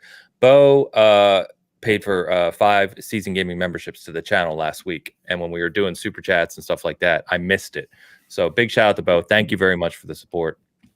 I did. I missed it live, but I caught it kind of post. So thank you. See that gaming dino? I know, gaming dino on the profile pic and everything. Awesome. All right, Dan, you didn't mention anything about Star Wars. You're a Star Wars guy. What do you think? I like Star Wars. I'm not as like I don't know. Like I just don't care as much. I like when everything kind of comes together. Like, oh, hey, I recognize this from here, like, oh, this character is, in this, from this show is in this other show. I like that kind of where they kind of connect everything. And like this game for me, like I start seeing, in some of the shows, you see kind of like some of the droids or some of the other things. I kind of want to see where this kind of ties in to the larger Star Wars universe, I guess. I enjoyed the first game. It was really fun. And like Travis said, it was just a good Star Wars game, which we never really had. and that was kind of the biggest thing. Not for a while. Not for a long time. So what was the last good Star Wars game to you, Dan, before good Fallen Order? I mean, like you were excited for Squadrons, and that let Squadrons, you down. Yeah, I don't know if that came out after though. I think didn't it come out after? I think it came out slightly before. Is my recollection. I honestly don't remember. Did I thought it came out right after. You might be right. You might be right. It was at least in the same ballpark at the same time frame. Did you like what's the one with the Darth Vader Secret Apprentice? What was that game called? Oh yeah, Jedi. What was that game called? Why am I forgetting this? Force Unleashed. Force Unleashed. Yeah, that was a crazy game. Yeah, did you like that game? Okay. Yeah, I played both of them. Squadrons was 2020. Okay. Wow, so that was more recent. Yeah. 2019 versus 2020. I like Battlefront 2. I had fun with that game. I mean, I know the campaign was okay, and the multiplayer is a lot of fun. My friend wrote that once they fixed it up. Yeah, Mitch wrote it, right? Mitch helped write that. Yeah. Mitch Dyer, not Mitch Saltzman. Not Mitch Saltzman. Yeah. It's kind of hit or miss with games though. With Star Wars, right? It's always been like you get a bunch of crap, then you get like something like KOTOR, and then you get crap, and then you get the Force Unleashed. That's kind of fun. It was kind of stupid, but also kind of fun. Also, I'm not a huge fan of. I like the first one. The second one is terrible. Yeah, I'm not a fan of that guy. Same guy who plays. Yeah. Can't stand him. What game? He also does Darth Force Maul's Unleashed. voice in I think Rebels or. Did you play Force Unleashed, Ains? No. I would be surprised if you didn't. Oh wow, that is surprising. Wow. No, I've heard tons about it for years, but again, I'm not like Star Wars. Yeah. Star Wars doesn't pull me in just on name, right? Like KOTOR was incredible because it was an incredible RPG and story. And I adore that game to death. I'm just surprised because it was such a big release in the 360 generation. Like it was. Like that first Force Unleashed game was. What year really was it? Big. When did that come out? I don't know. I couldn't tell you. I think I was in college or high school or something. It was a long time ago. Yeah, Sam Witwer. Shout out to his crappy acting. I mean, he's not good. No offense. Well, that would. If you're watching, you suck. All I'll say is that story was super fun and interesting, and I'm really, really glad it's not canon. Really glad. Yeah. Yeah, because like the stuff that happens in that is like unbelievably balls to the wall crazy. Force Unleashed came out in September of 2008, which means I was in high school. Oh, that came out the same time as Gears 3. Like, no, I was never touching that game. I was playing Halo 3 and Gears 3 had come out, or Gears 2 actually in 2008. Yeah, that's why. That's all I played. Yeah, it came out when I was in high school and Obama was not yet president. How interesting is that? You know what my favorite Star Wars game though is? Back in the arcades, the old arcades in like the mid 80s maybe, where they had it was like the trench run basically what kind of graphics do they call it? It was the same thing as like they are called you're gonna put me on the spot. It has a name, right? Yeah, it's a weird name, but I love that. It was they had a pod one where you can get in there and sit down and hell yeah. Oh, in the arcades? That one's hell yeah. Yeah. Dude, I have a picture of me playing that like 5 years ago because I went to in New Hampshire is the biggest arcade in the world. No, that was around, right? No, you're beyond. That's after. Yeah, that's after. Yeah, you're later. We're talking about the one that came out before you were born. Yeah, probably. Oh, are you talking about the one where it's got the green reticle from the movie? Yes. And you're doing the yes. Okay, I have played that one. I have played that one. Yeah. Good times. So Funscape is the biggest arcade in the world. Was it Vector Graphics? Vector Graphics. That's right. Yeah. Okay. That's right. Yep. That's why the old gaming system was called the Vectrex because it used Vector Graphics. Yeah. Little known fact for you. Now we're back to really seasoned gaming. I am. Wow. Yeah, you guys are old. They do. Anyway, yes. By the way, Ains, they still do have that game in some arcades. Some like old. Yeah, they do. Arcades. Yeah, because they remade it. They got it in Colorado. I can't remember. There's like a place in Colorado that's just a giant outside arcade, which is crazy.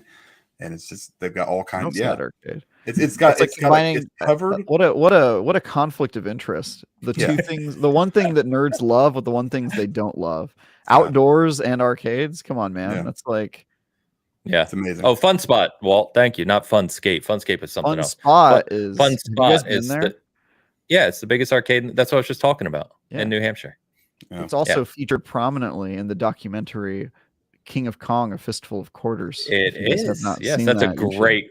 If you've never watched it, Great it's movie, 10 out of 10 movie. Yeah, I'm so glad you've seen that, Ains. It's so good. I've seen it multiple times. It's so good. Yeah, such a good documentary. But no, the funny thing, the other one I remember, Dan, is I used to, when I was a little kid, go to the arcade. I used to have to get a stool because I was that young. I was probably 4 or 5 and play Return of the Jedi, which was a normal arcade game, but it had where you're on the speeder and you had to go through the woods and avoid the trees. Fast, slow. I remember all that. Yeah, exactly. God, so fun, man. Love those games. So, man. The new one that you can find at Dave & Buster's, though, with the orb that spins around, is actually pretty good. Is it? It's pretty good. Yeah. The hardest level I think you play is Darth Vader, and you have to kill the rebels, and it's super aggressive. You're like, wow, this feels super wrong. They're like screaming as you kill them. They're like, I just paid off my mortgage. You're just like, Jesus, I'm a monster. Highly recommend. Well, I mean, technically, that's kind of the entire point, right? Of yeah, exactly. The Empire. Each level is like progressively harder, and then the hardest level is you're Darth Vader. You have to kill all the rebels, and everyone's against you. But you're just like, I don't care. I'm Vader. I'm the best. Just kill My everyone. favorite people are the people who, and not to take us off on a different subject, but are the people who genuinely don't understand the core concept of Star Wars story and the Empire and the rebels and what that's supposed to represent. And they can't. They don't know about like the Vietnam and that. Yeah, like they allegory. can't correlate it to real life, like their beliefs. Oh my God, they're like Star Wars fanatics, but they're also like these people in real life. They're it's idiots. like, don't you see This is what I'm trying to tell you. Star Wars fans, I love Star Wars, but the fans are the worst part of the franchise. The worst part. We have the dumbest fans I've ever met in my life. So stupid. And like somebody will point out to them, like, the Empire are the bad guys, and somebody I saw a commenter who's like a big Star Wars fan was like, well, then by that Americans would be the Empire, and then I would yes, like, literally George Lucas wrote it. He literally said it. He wrote it as a protest to the war in Vietnam. You moron! Oh my this is God, literally dude. what I mean. It's like, how can you not see what the point of this entire universe is? This is like, what I try to tell when I say that Star Wars fans are like the worst people to, like, they don't understand Star Wars. That's the type of stuff I'm talking about. They make these arguments where you're just like, dude, have you watched the movies at all? Like, what are you taking away from this? Which, by the way, Ains, is one of the reasons Andor is so damn good. It's one of the most like anti-authoritarian, anti-cop, like pro-revolution movie ever, in like the best kind of way, because I get a little bored by those tropes that I just mentioned, but like when Star Wars gets it right, oh, it's so good. So yeah, it's not even like you have to necessarily agree per se, but if it's a good story, it's a good basis for story. Shout out, Nick says the Super Nintendo Star Wars games were fun too. They sure were. In fact, I have right over there actually. Ones. Yeah. Yes. Right over there, I have Return of the Jedi for Super Nintendo sealed still in the plastic. That I picked up like 20 years ago. A Rogue Squadron remake or reboot or something, and then it got canceled. It was rumored for a while. Yeah. Okay. Yeah. And you got Squadrons. Basically. Squadrons. That instead. Yeah. I mean, look, Squadrons is great in VR. Yes. Like, have you guys played the VR version? That's it's really cool. Play it now. Dan has. Yeah, it's really cool. But that's about it. The fact that you can look over and see like a ship flying behind you when you're in VR. So much, is really I had really that dope. and the flight stick when I reviewed it from the site. Oh, yeah, he reviewed it for us with the flight stick Yeah. in VR. It was amazing. That has always been my favorite kind of game, is the flight part of it. Like not necessarily the story. I love the X-wing. I love the dogfighting. I love all that stuff. It's really, really fun. I thought they did a really good job with it, but it's so, it's kind of niche kind of area. And I if you haven't played in the VR and you've only played it with like, your controller, you're missing out on so much. And I'm not a big VR guy, but that game, it lends itself so well to it, and it does a really good job. So how do you do that with the peripheral for the flight stick plus the VR headset? So obviously you're playing on PC. Mm-hmm. No. Like Nope. PS4 or PS1. Wait, PS4 is what I played. PS1. Jesus, PS4 had VR. The PSVR. PS one. Can you PS4. imagine the frame rate of PS1 VR? No, That would be it'd be horrifying. No, I paid on. Wait, so you were playing on PS4 with the PSVR 1. You were using a Thrustmaster flight stick plugged into USB, and then you had the other USB dedicated to the headset. Yep. That sounds like it ran at 15 FPS. No. There's no way that was really. It ran well. That's really surprising. Well. Yeah, did a really good job. Never had an issue. Never had a frame rate issue. It was amazing. And so I played sat there on my recliner with my Thrustmaster sitting on my lap, and that was it. On your lap? Yeah. It was one of the ones that kind of aren't you supposed to drill those into like a desk or something to make them stable? I'm laughing at the just take everything out of this converation and just say on my lap. I'm sitting on my recliner with my Thrustmaster on my lap. Yeah. That was me. I like to think Ian is his own Thrustmaster. Yep. I really like to think that. It was amazing. We're children. Mm-hmm. Wait, so yeah, okay. I have more questions, but whatever. We got to move on. We have a show to do here, but yeah. Yeah. No, you honestly, his review is still up on the site. Obviously, you can check that out. Fish String, shout out to Fish String, who's my racing buddy friend. He's dove into the deep end with VR and racing because he races in real life, and we've been talking about that over on our Discord. But like Gran Turismo 7, right, in VR is what you guys said, right? Just being able to be on the track and look instead of assume there's a car next to you makes all the difference in the world. It's awesome. Yeah, sweet. It's awesome.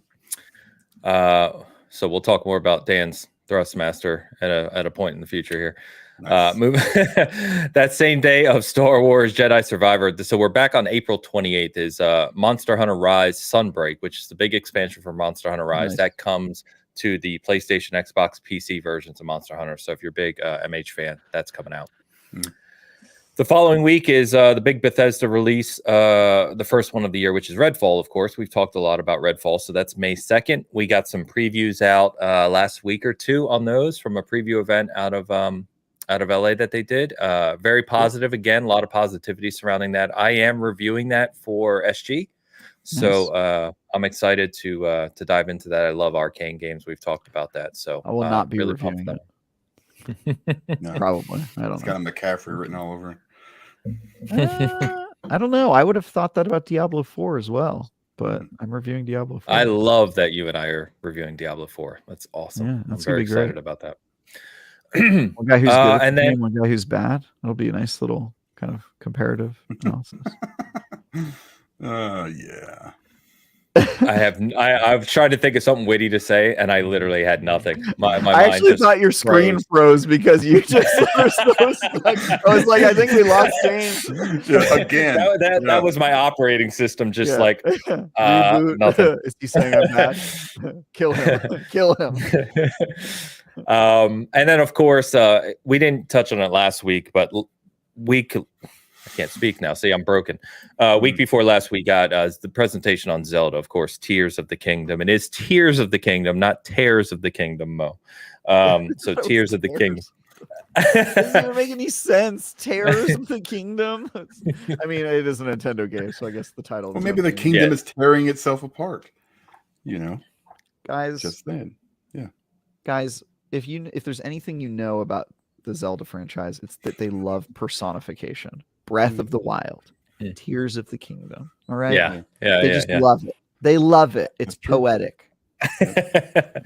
So that's May 12th. By the way, shout out Tal. Tal said the Sunbreak expansion has already been on PC. It's just the new consoles. Thank you for that clarification. Tears of the Kingdom. So the presentation. I don't know about you guys. So you know my thoughts on Breath of the Wild. I'm not going to get into that. So I was. I got to say, this presentation I was mixed on. I was mixed in the sense of there's some cool new additions here. I like having kind of the ability to go up to this kind of sky layer, right, with the different kingdoms up top and then come back down, which is almost like dropping into a battle royale. I like how they talked about the combination of the weapons, right, and crafting and kind of building, doing things where you can combine, which will probably alleviate some of the concerns with the whole weapon degradation system they have. I believe they also talked about removing kind of the stamina meter for like exploration, climbing, or making it less intrusive, so you can kind of explore more. But all that said, it looks to me like, I'm probably not the best Zelda guy here, but kind of a Majora's Mask type thing. It's like it's building upon what was already there with Breath of the Wild, right? This is not like a new entry in the sense of, I don't mean that in a bad way, but I mean, it's not like brand new from the ground up. This is building upon what Breath of the Wild was, which makes sense because Breath of the Wild, whether I like it or not, doesn't matter. It was a hugely celebrated game. So, I think I'd like to hear from you guys what you think about this. I don't know if any of the three of us are huge Zelda fans per se. Huge. No, are you being sarcastic? No, I'm huge. I'm a huge Zelda fan.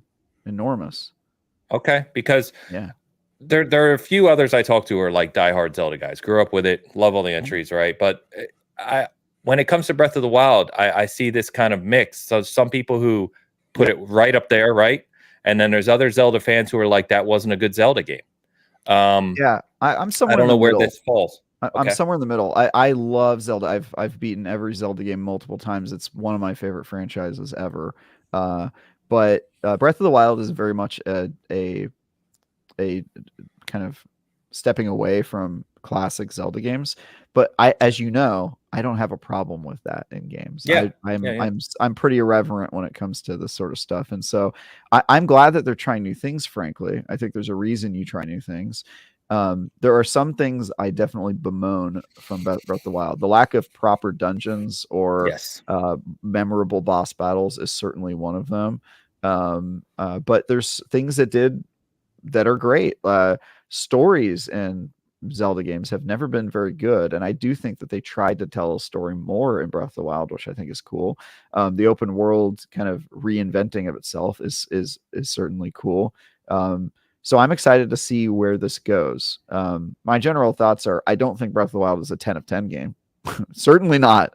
It's not a 9 of 10 for me either, but I do think it was good, and I think it showed the potential for what I hope will be an evolution that feels like the next step in Zelda, because there is something pure about Breath of the Wild that gives me hope that it could eventually be a 10 out of 10 game in the series, which is that it really reminds me of the original Breath of the Wild, the original Legend of Zelda on the NES. It starts in very much the same way, where you start and you kind of go out and adventure, and you find at your own pace and kind of discover the secrets there. And I think Breath of the Wild hits that mark in a way that the Zelda franchise had not hit in a long time, because Zelda became increasingly linear as they went on, and they kind of felt like adventures where you go along a very specific path. And I really liked that Breath of the Wild went back to its roots almost in a weird way. So let me share this from Jared, because sorry, I didn't mean to interrupt you, but I want to get your guys' both commentary on this. Because I agree with this almost wholeheartedly, right? I enjoyed Breath of the Wild. I consider it a very strong 7 out of 10. It did the basics very well and advanced Zelda and Nintendo games, but compared to any other modern RPG, it was sorely lacking. And that was my problem with it. And I heard from the people who really loved it, but that's not what Zelda is. And so I guess the question that I've posed before to people is, I understand that Zelda is going to be Zelda and Nintendo's going to do what Nintendo's going to do. We all know that. But when you look across, one of my big things as games advance and time goes on, like games learn from one another. We talk about this concept all the time when reviewing, right? Developers learn from one another.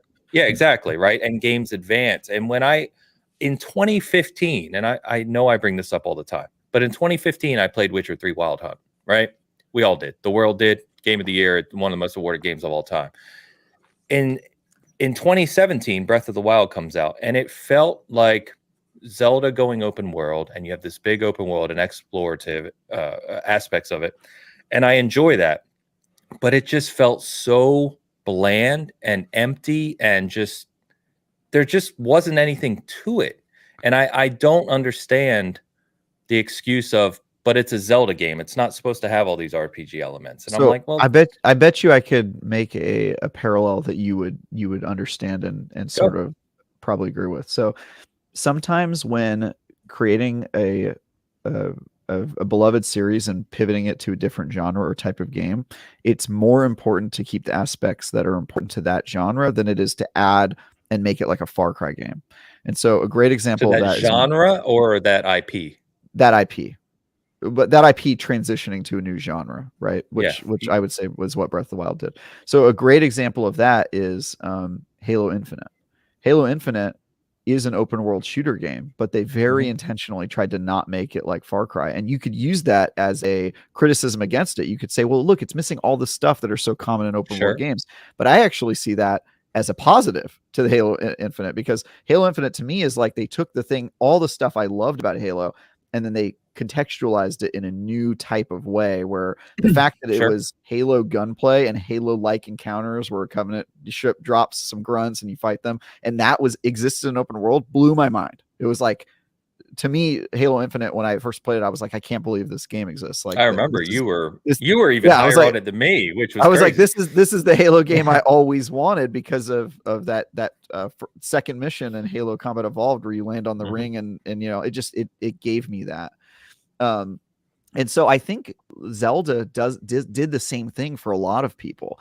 I tend to agree with the commenter, where I think it was a great starting off point, but I don't see it as a 10 out of 10 game. I may be a little more positive than him. Maybe it's an 8 out of 10, but I largely agree with the sentiment that it's missing some stuff, but I don't think the stuff it's missing is the stuff it's missing from the open world genre.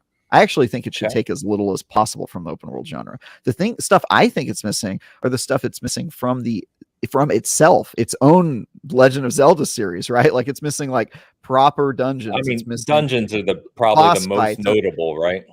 Dungeons are the most notable one, but that's my point is, I think the stuff it's missing, the stuff that makes me look at it as less than most people, is not the stuff it's missing from open world. I say keep all that stuff far away. You're Zelda, do Zelda stuff. But when you don't do the Zelda stuff well, that's when I start to criticize you a little more harshly. And I think that is where Breath of the Wild for me isn't as successful. But I have no problem with them ignoring a lot of the stuff that exists in the open world franchise. Take with it what works, but don't make yourself Assassin's Creed. That you're not. No, I don't want you to do that. And I think that in the same way I liked Halo Infinite didn't draw intentionally from a lot of open world learnings, I think that Breath of the Wild or Tears of the Kingdom could succeed in the same way. They just need to nail the Zelda parts for me, and then that I think will make them successful. But I agree with the commenter. I think it's missing a lot of stuff. I just think maybe we disagree on the stuff it's missing. I don't think it's missing open world things. I think what concerns me is I generally agree with you. And I think we land more on the score of that game. Like, when I talk down on that game, I talk down on it from a perspective of it's not a 10 out of 10. And when people say it's like the greatest game of all time, I honestly, genuinely don't know what you're talking about. But that doesn't mean I think it's bad, right? I never said that or anything of the nature. I would probably land in kind of the 8-ish camp as well if I was reviewing it. But my concern with Tears of the Kingdom so far is that presentation we got 2 weeks ago that was 15 minutes long didn't show me, at least not yet, the things we're talking about. It didn't show me that it's corrected the things that I thought Breath of the Wild was missing or lacking. It just showed me more of Breath of the Wild with a few more options, and showing me for me, again, me personally, the extension of the what are the abilities you can do where you move shit around, and you can pick stuff up and move it, and Link has the abilities, telekinetic power or whatever. It's like the telekinesis stuff. Yeah, that stuff doesn't interest me. It just does nothing for me. Like, I would much rather you have spent time, to your point, let's put 60, 90 watt dungeons in it that are unique or different, and do things of that nature that really make it a more dense world. And I just didn't see it out of the presentation. I'm hoping I'm wrong. And I'm hoping they've done some of these things in the it's been 5 years, 6 years. Yeah. Since Breath of the Wild. I'm not sure. And this is why I enjoy being a critic, because where other people say, they see Breath of the Wild and they go, this is the greatest game I've ever played, I tend to temper my opinions with a lot of criticism, which confuses some people. Like when I give Hogwarts Legacy a good review and then I criticize a lot of it. But to me, criticism is an opportunity to push developers to do even better. I mean, that's kind of Sure. the role of a critic, right? And I think that maybe some of the feedback that Breath of the Wild got confirmed, oh yeah, you're doing great. No need to change anything. This is the perfect game. Just Exactly. do it again. And so that's Yep. what worries me, is that maybe some of the hype around Breath of the Wild and the fact that it was, I will say the most impressive thing about Breath of the Wild is that it exists on the Nintendo Switch. And I don't know how much more The they Wii can do U. with that hardware. It's a Wii U game. Yeah. Well, the Wii U, but the Wii U is a console you plug into the wall. I'm impressed that it exists on the Switch, a fully portable device that runs great on the Switch. And I don't know, those developers are alchemists. But I'm worried that maybe the positive feedback has made them rest on their laurels, but that would be surprising to me because I think the studio is extremely talented. We talked about that aspect with another big game recently, and I don't remember what it was, but you and I said the same thing. It's like if they're hearing that they got this right constantly and it's nothing but praise, the developers are going to think they nailed it. And we were just talking about this. I can't remember the game. I suspect that despite the positive reviews, they have definitely seen the complaints about weapon degradation, which I personally don't have a problem with. Lots of games have that mechanic now. And also the lack of dungeons. I guarantee you they heard that or they saw it somewhere and they're probably thinking about a way to remedy it. But, I've been wrong before. I've played the same Pokemon game for 20 years where they haven't changed anything or responded to any player feedback. So who knows what they'll do. We'll see. Yeah. Jeez.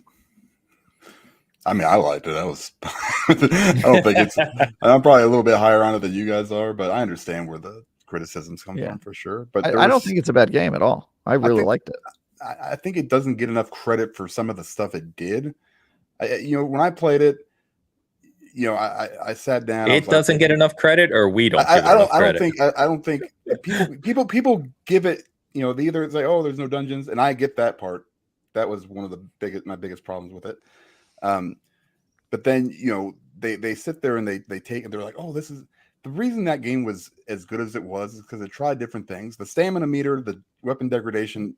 It was more like a survival Zelda to me, right? It wasn't like your typical Zelda. I'm glad they tried something new. I really enjoyed it. But it wasn't like something, and as much as we've talked about how much we love Red Dead Redemption 2, it wasn't that, right? It was like there you could go out and basically do whatever you want. In Zelda, I gotta make a fire. So what do I gotta do? I gotta get a stick. I gotta get some flint. I'm gonna do this. Guess what? It's raining. Crap. Can't make it in the rain. I'm gonna go sit under the street. And it was little things like that it did for me that, it wasn't really an RPG. I never really looked at it as that. It was more of just like a leveling up Link and getting them some more hearts. I never really looked at it as an RPG. The weapon degradation thing, there were so many weapons, didn't really matter, to me. And there were some weapons you could find that basically lasted the whole game if you really tried. There was one set goal, right, the whole time. This is what you're supposed to be doing, and do it however you want to. The open, the way it just opened up to basically anybody to play however you wanted to. You could go fight Ganon right off the bat if you wanted to, but nobody did. Maybe somebody did. I don't know. But it's just you could do basically whatever you wanted, however you wanted. I think for me that was what was unique about it, and that was what was new in that space with Zelda. Now I needed the dungeons. Short of that, maybe a few more things in the open world. The powers that you're talking about, like I think it was like stasis or something like that, where you could. Yes, there was a lot of cool things you could do with those powers that people just didn't do. Like you could maybe grab something with stasis, smack it a couple times, then it goes away, or that time lock thing where it was like flies, and then you run around somewhere else, and all of a sudden you see that thing flying, thousands of feet in the air. It was just fun stuff like that. You could, they gave you the tools to basically do it however you wanted to, and I respect that. That being said, I think the shrines that they had as opposed to the dungeons, that was kind of a mistake. And a few other things, but I understand why people were so high, and I also understand why people don't kind of get it, I guess. But like I said, I'm probably a little bit higher than you guys, but this one, Fair enough. like you said, I haven't seen anything that looked. Oh, any you didn't watch the different. presentation? No. I haven't seen anything that looked different than the Oh, first yeah, one. yeah. You know, they're like, oh, hey, look, you can take this little thing up to the sky, and there's all these other worlds. I'm just like, yeah, all right, you know. Like, I mean, I guess, you know, but I want to see actual progression. That's what makes, you know, these sequels better. But will you get know? your motorcycle back? Yeah, you know, it's just it's I don't know, man. I'm not super excited for it, but I could be wrong. Who the hell knows? Then again, I haven't turned on the Switch for years, so I'm gonna be listening to you guys because I honestly don't think I'm buying it at launch. Well, I'm trusting my own gut with this one. That I mean, there's other games, you know, I'll be playing, so I'll check it out down the line. Maybe we'll see. Be left out of the conversation, bro. That is perfectly fine. Left at the altar. Yeah, that's fine too. All right, so that is Zelda. Ooh. We've got we didn't talk about this last week, I don't think, with Lego 2K Drive is May 19th, the following week. This is like the Lego Forza Horizon that they just announced out of the blue. Yeah. It is well, 2K is obviously publishing it, but the developer, I don't remember off the top of my head, honestly.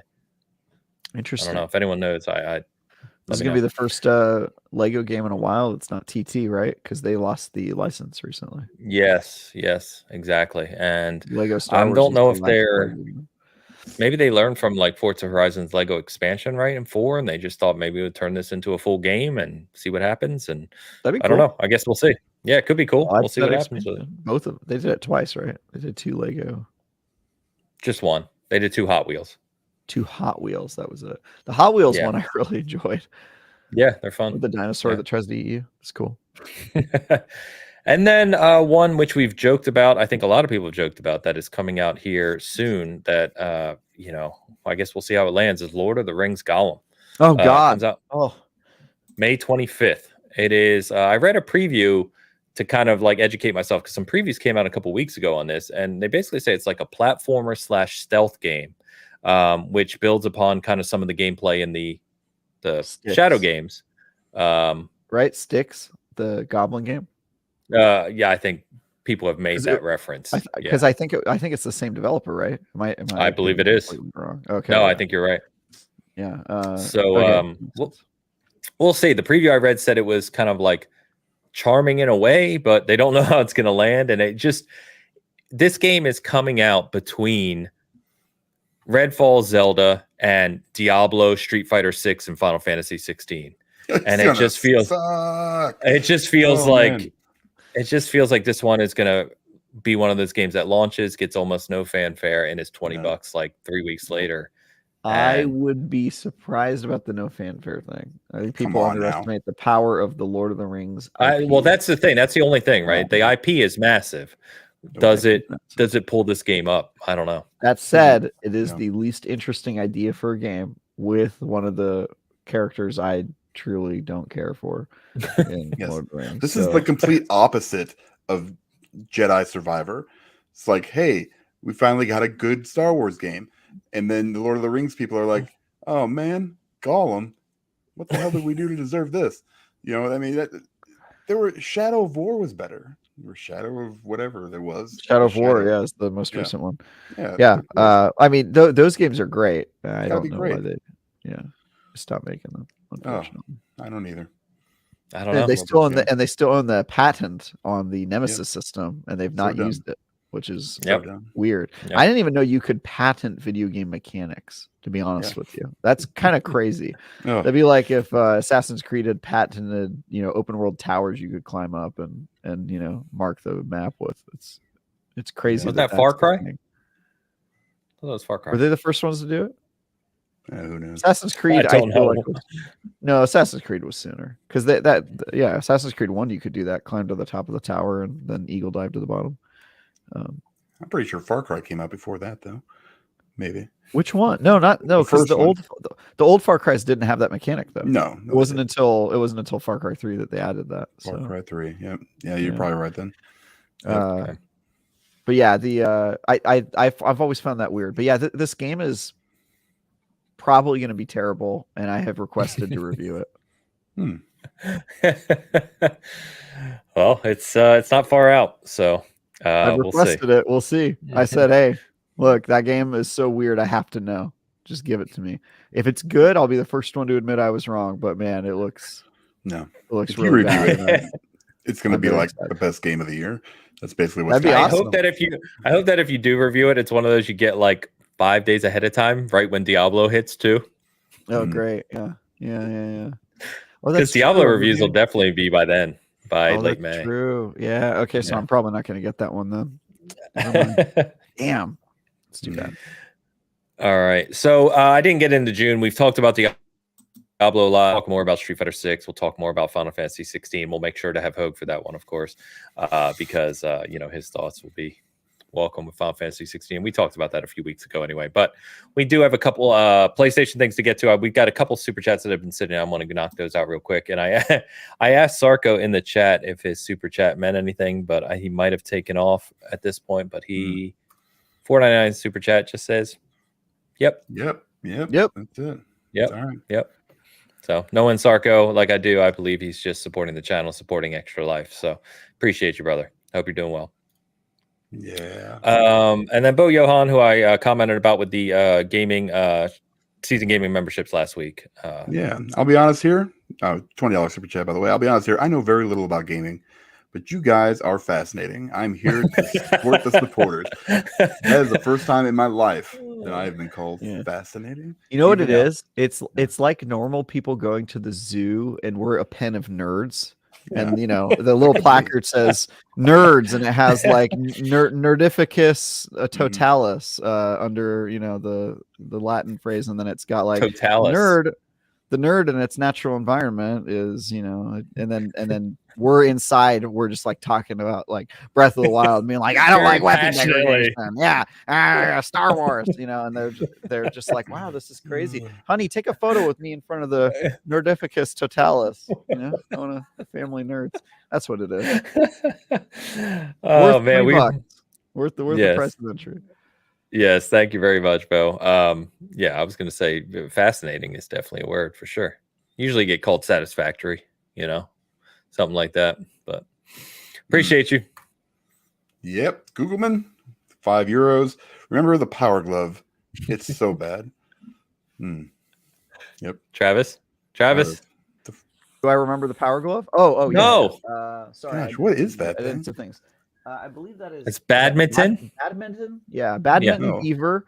A beaver playing badminton. That's not a beaver, dude. Is that a Wolverine? Not a beaver.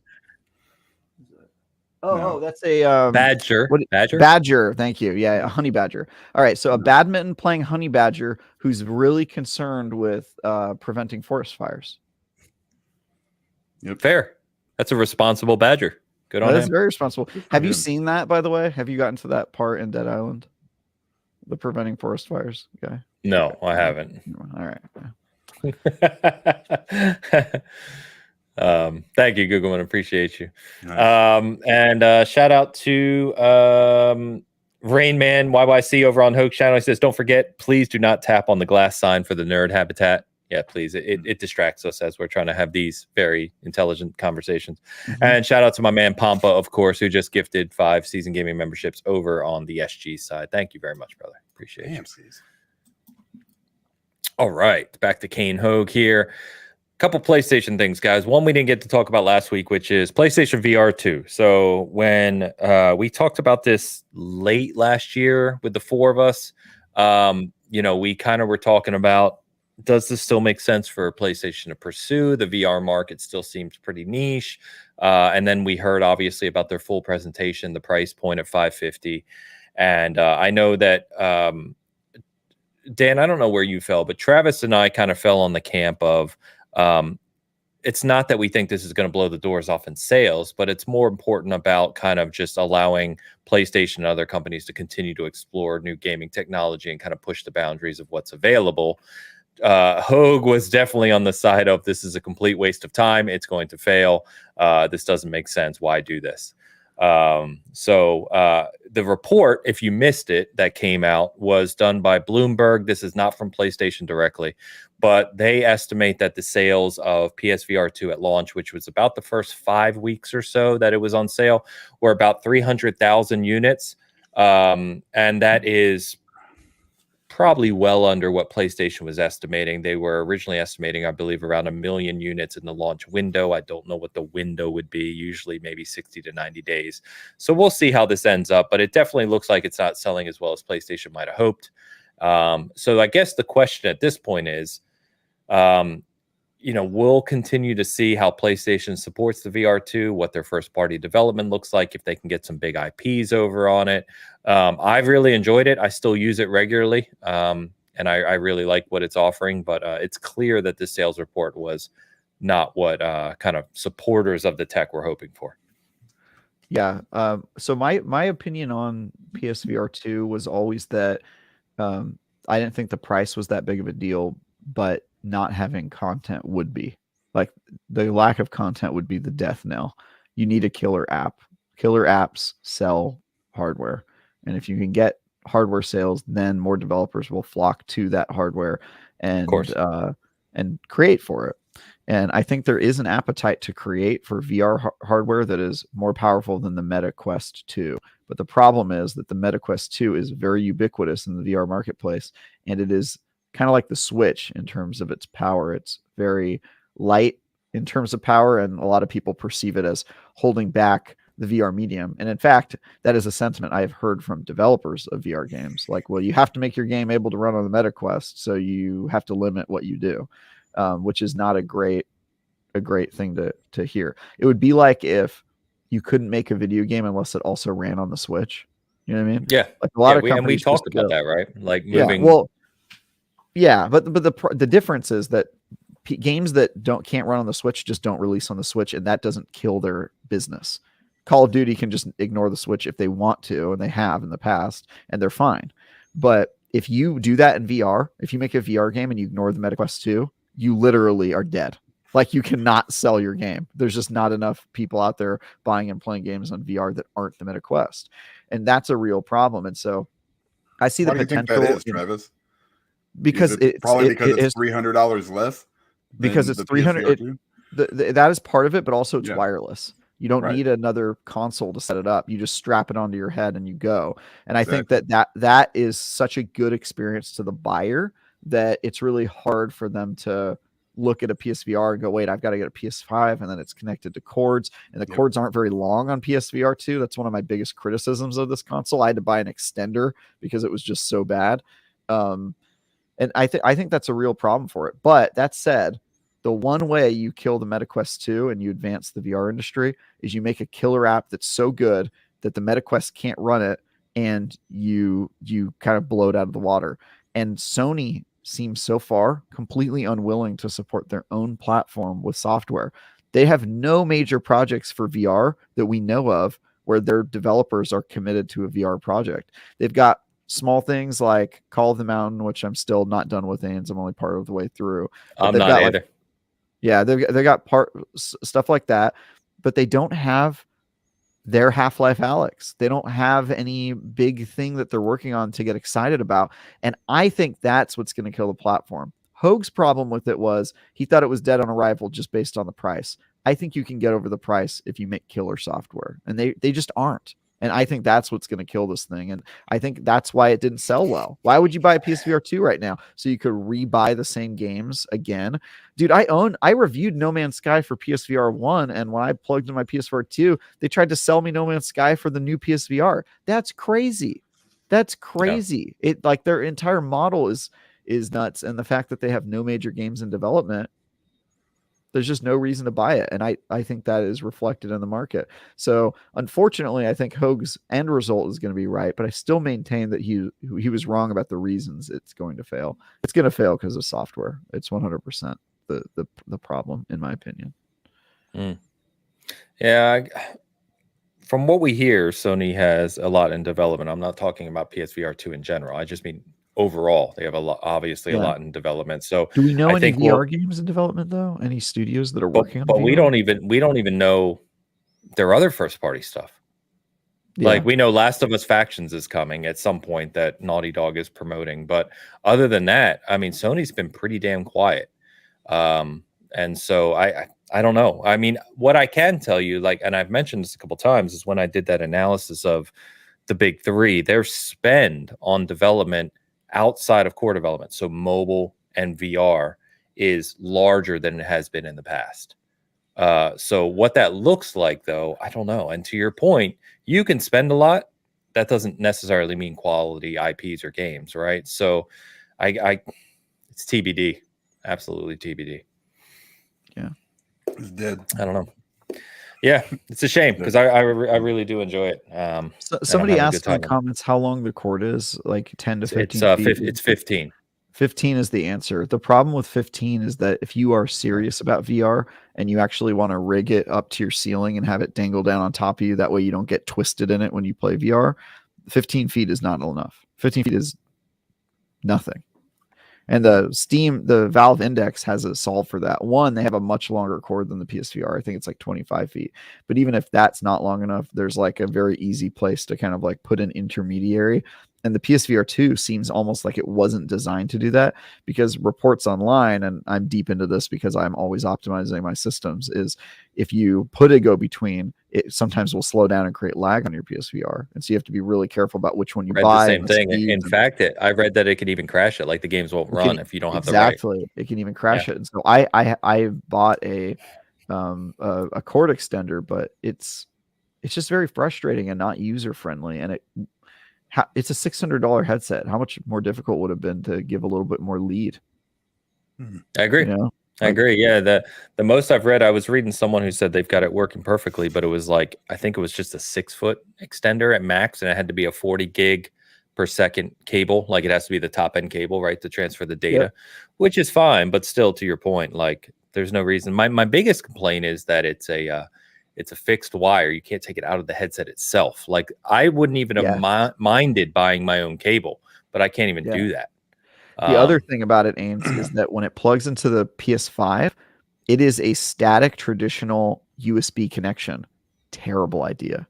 Because if you walk 16 feet away from your PSVR, you're going to yank your PlayStation 5 off of the shelf through the USB cord. Other VR sets have already solved for this. There's a small dongle that goes into the USB and then a magnet, and the magnet connects to the cord. That way, if you walk too far away, the magnet just comes off and you don't yank the console off of its shelf. And they didn't do that. And there's like this easy stuff that it's like, bro, we've already solved for this. PlayStation, like you made a great headset and then you tripped at the really small, easy stuff that has already been solved for. So I have problems with the design of the hardware and specifically the details around the hardware. I have huge problems with the lack of software reasons to get the platform. There's one unique game that I can think of, right? It's just the Call of the Mountain. That's it. And GT7. That's true. That's true. I've in fairness, I have not played GT7 yet. With it, but, the funny thing is about your kind of magnetic thing is that I bought a third party stand for it, which holds the headset and charges both controllers at the same time.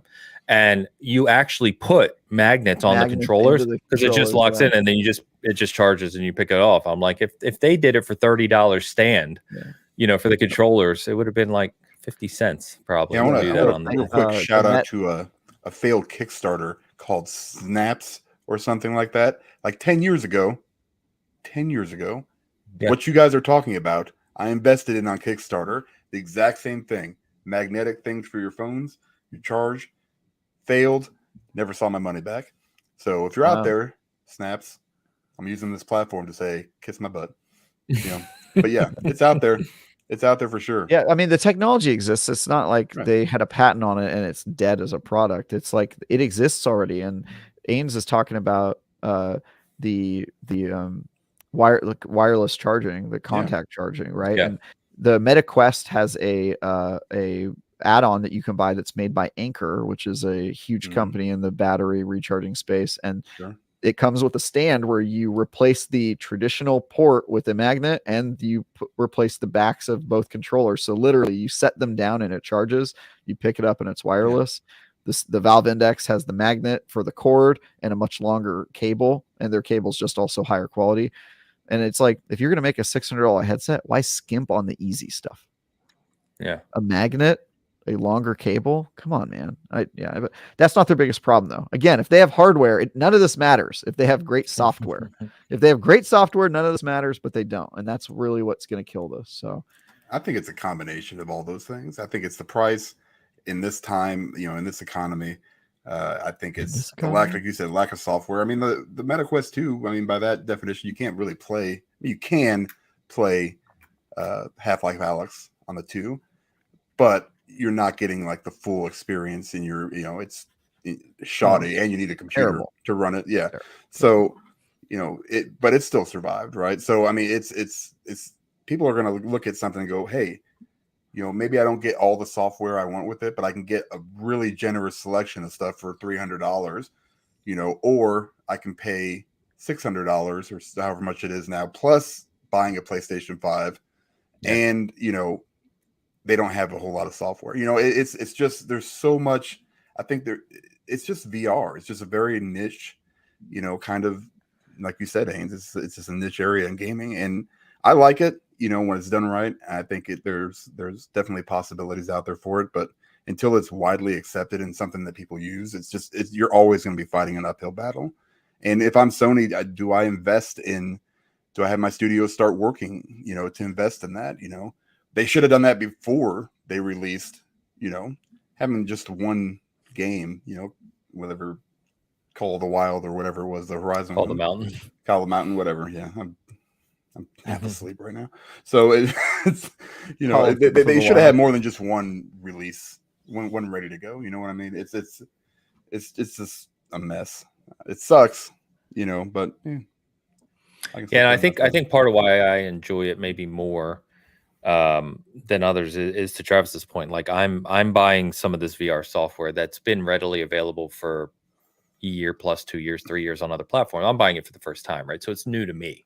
Mm-hmm. But that's not going to, outside of the tiny percentage of people like me, that's not going to really move the bar in terms of VR anywhere. It's actually not that the percentage of people like you is small, Ains. It's actually huge, the number of people who haven't played VR. It's more that if you were going to get into it, what would incentivize you to get the PlayStation VR over the MetaQuest when the MetaQuest is half the price, has all the same games, no wire, and you don't have to own a PS2 or PS5.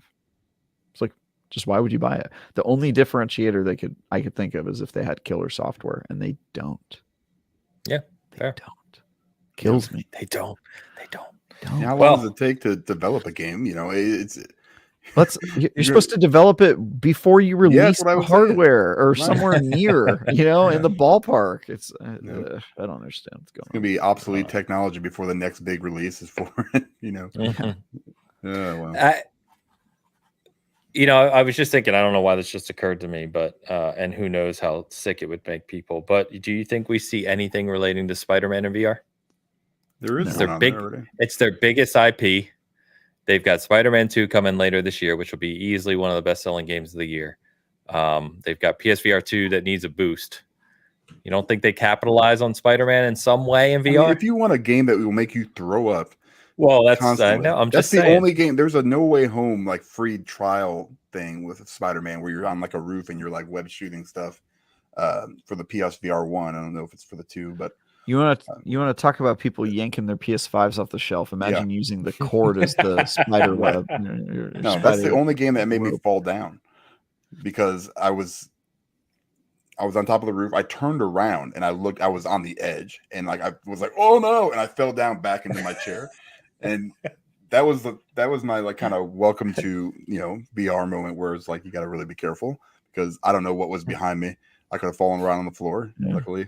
Recliner. I'll never forget the time I tried to use a fake bed in VR to get myself back up.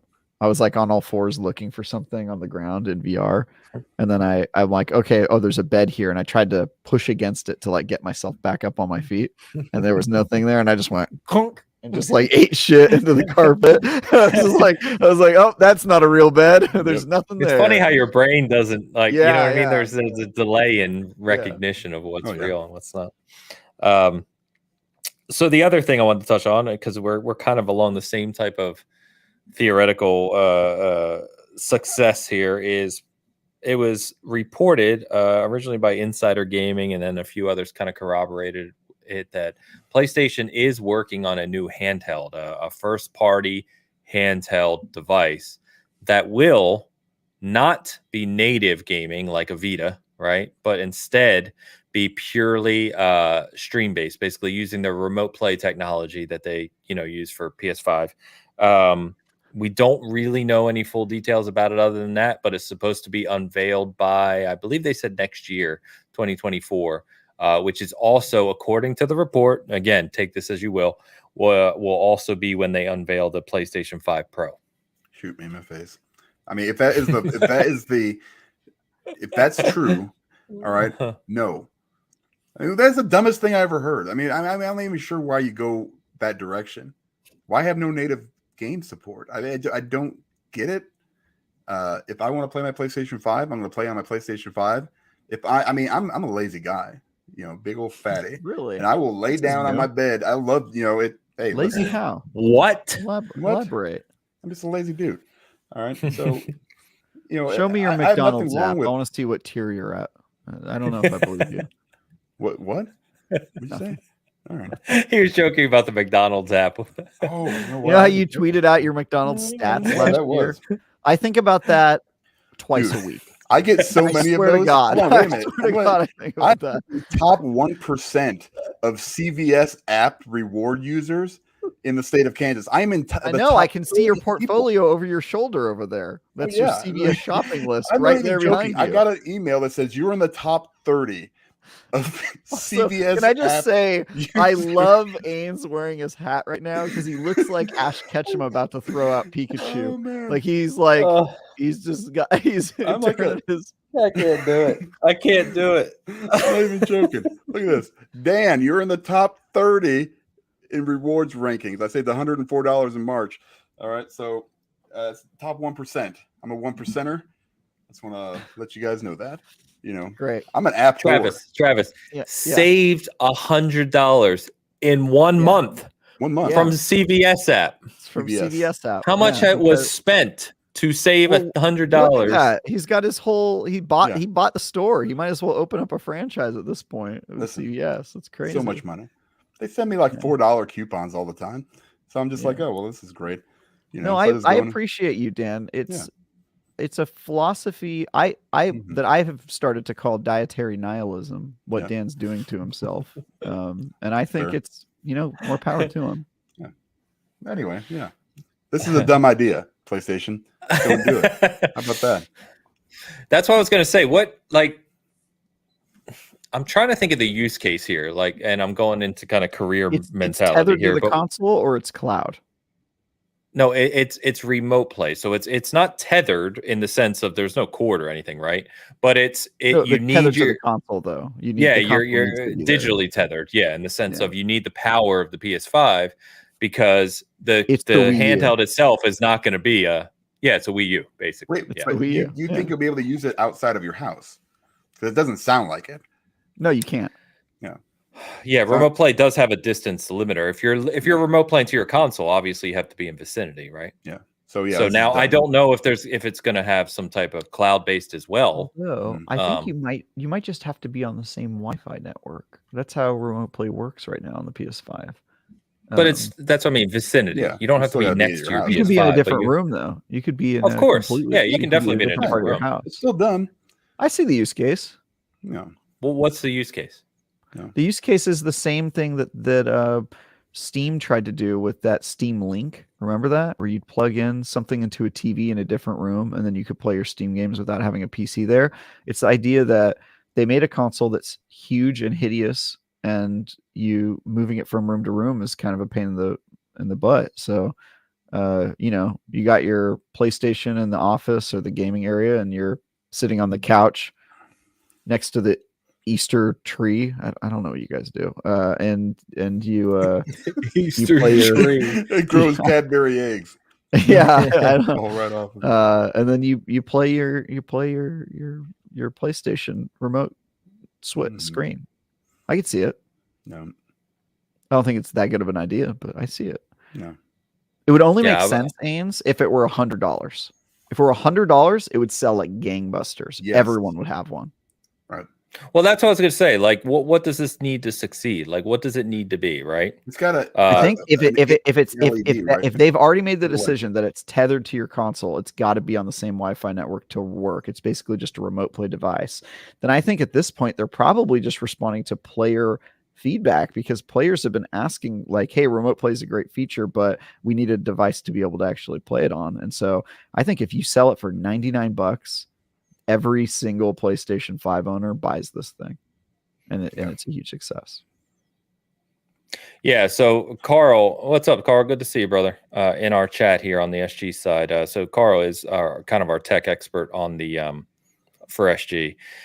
He said they need to define remote play, because I'm kind of reading comments, listening to our conversation. I'm looking it up at the same time. So basically on PlayStation's site about remote play, it says you have to have a PS4 or PS5, and it says you can control your console wherever you have a high-speed internet connection. That's what it says.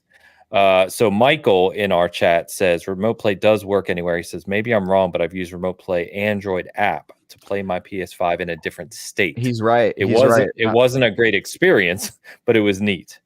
He's right. I actually forgot about that. I have played my PlayStation 5 remotely on my phone from a hotel room, and it was horrifying. But it did work. But I'm guessing the main use case practically is being on the same Wi-Fi network, where your experience would probably be a lot better. But if there's any kind of delay, oh man, I'm worried about this device, boys. Jeez. Yeah, so I guess obviously again we're talking about a leak, right? So we don't have official details on what this is. But yeah, I just like, what was it? A couple months ago we saw Logitech partner with Xbox to release that cloud gaming Xbox branded device, which is $400, and it was cloud only. And you couldn't play natively. And I see where the tech is going, right? Like I see in the future where this could be really neat. You have what feels like a Switch or a proper console. You just connect to, carrier signal or Wi-Fi signal, and you can play what feels like natively. I just don't feel we're there. It just doesn't feel like it's a simple kind of easy thing that's going to work well in all situations right now. Yeah, people are saying they expect it to be at least $300, and I think you're right. If you're creating a portable device with dual thumbsticks, buttons, a screen, and you want a decent resolution and sound chip and everything that's got to go into that device, there's no way you can make it $100, man. No, adaptive triggers. I think you could. No, you couldn't, because the controller itself is $70. A backbone that you plug onto your phone is $100. Yeah, and that's just literally. But I think that this is going to be a backbone with a screen, more or less, because the hardware doesn't need to be in the system if it's remote play device. It basically just needs to be a screen that can run a Wi-Fi connection. You know what I mean? Yeah. So but you still have to have a screen. You have to have a Wi-Fi adapter. You have to have sound and speakers, and there's a lot that goes into that besides the actual CPU, GPU. No chance. They could sell it at a loss. Yeah, they probably won't. It's PlayStation. I think I gotta say 200 minimum. My guess is it's going to be $299, and if it is, it's not going to succeed, because $299 is the exact same price as the Switch, and the Switch can be played anywhere and has a great ecosystem designed for it. And this seems like it's going to be an afterthought. Then again, remember how excited everybody was for the Steam Link? That was $99, and it was terrible. And then eventually Valve killed it off. So I don't know. Yeah, I don't know. It just seems odd, man.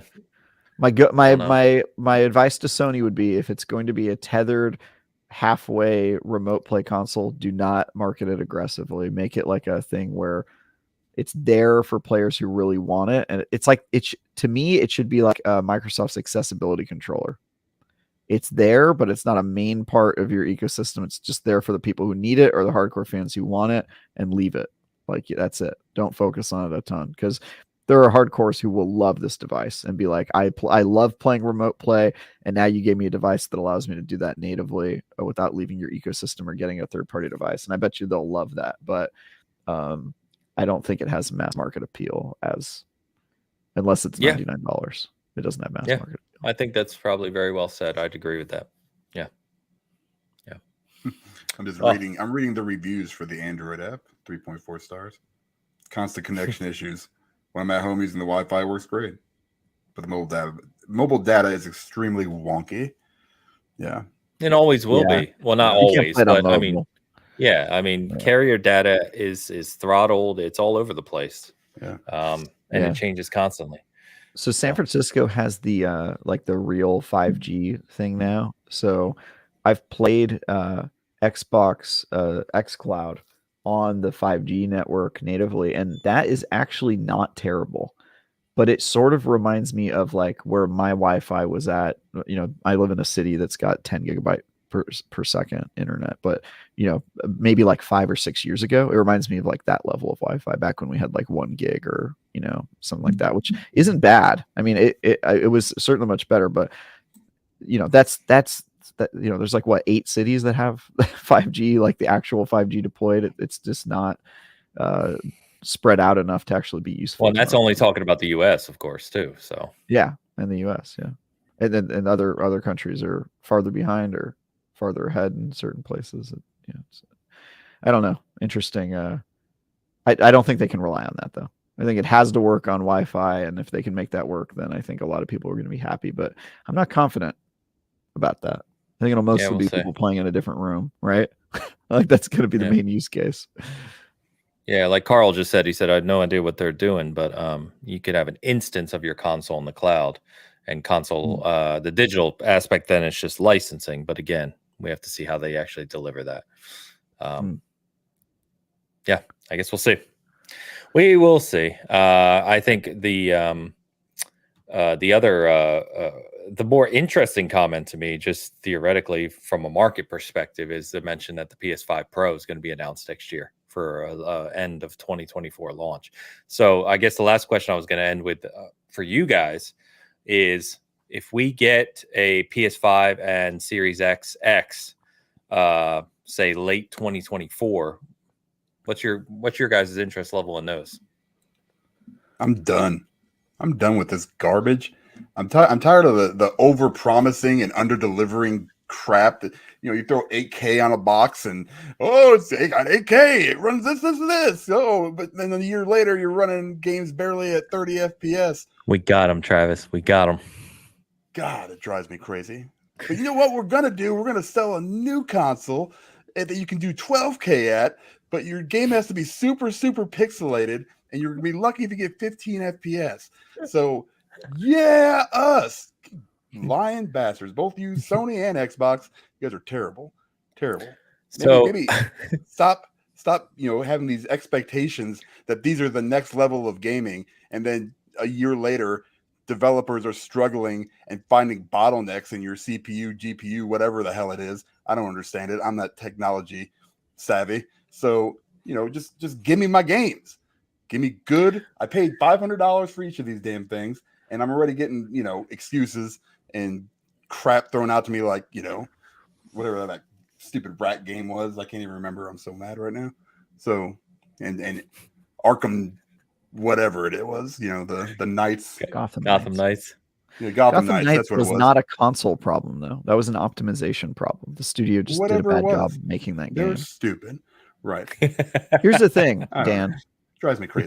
If you're a PC player and you put $3,000 into your PC, you can expect it to run good even when it's poorly optimized. But if you only pay $500 for a console, if the game isn't optimized well, you're not getting good results. And so it really is going to come down to game. But we've seen lots of 60 FPS 4K games that run great and look amazing. And I'm sure Forza 8 is going to be one of those games as well. It's just that when there are games that aren't optimized well, $500 console isn't going to cut it.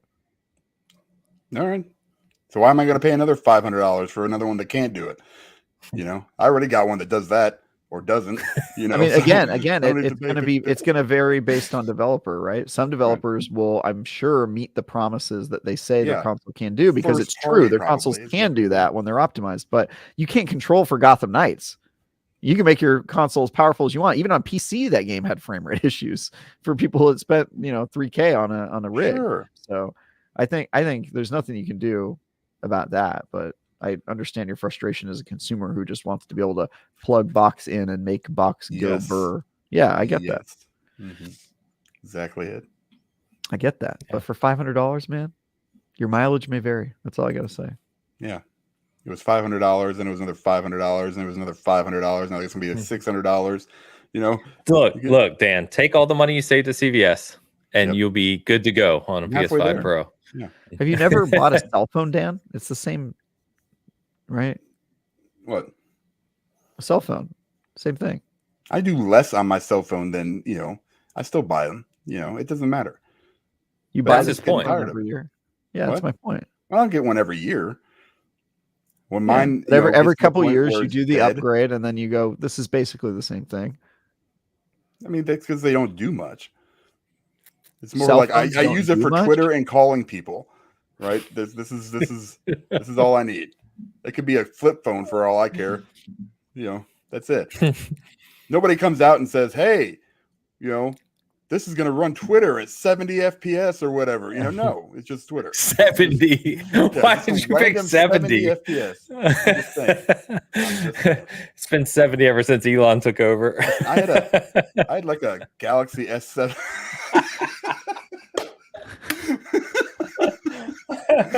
Oh man. No, man, I had like an S. I can't remember what the hell it was. It was a really old Galaxy phone, and then 5 or 6 years later, I got a 20-something Ultra. I don't even know what the hell it's called.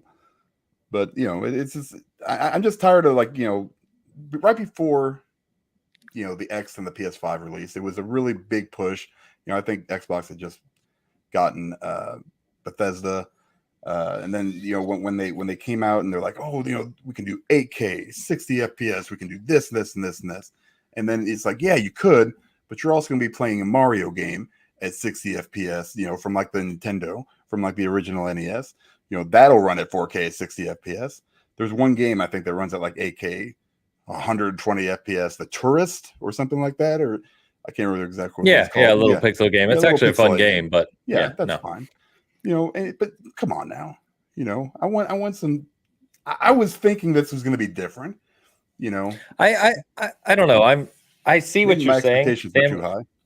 I think that's it. I think your expectations were too high because I do see what you're saying. And I think that to Travis's point, optimization, especially nowadays, right, has become a serious problem for a lot of devs on a lot of games. And I think that due to a number of factors.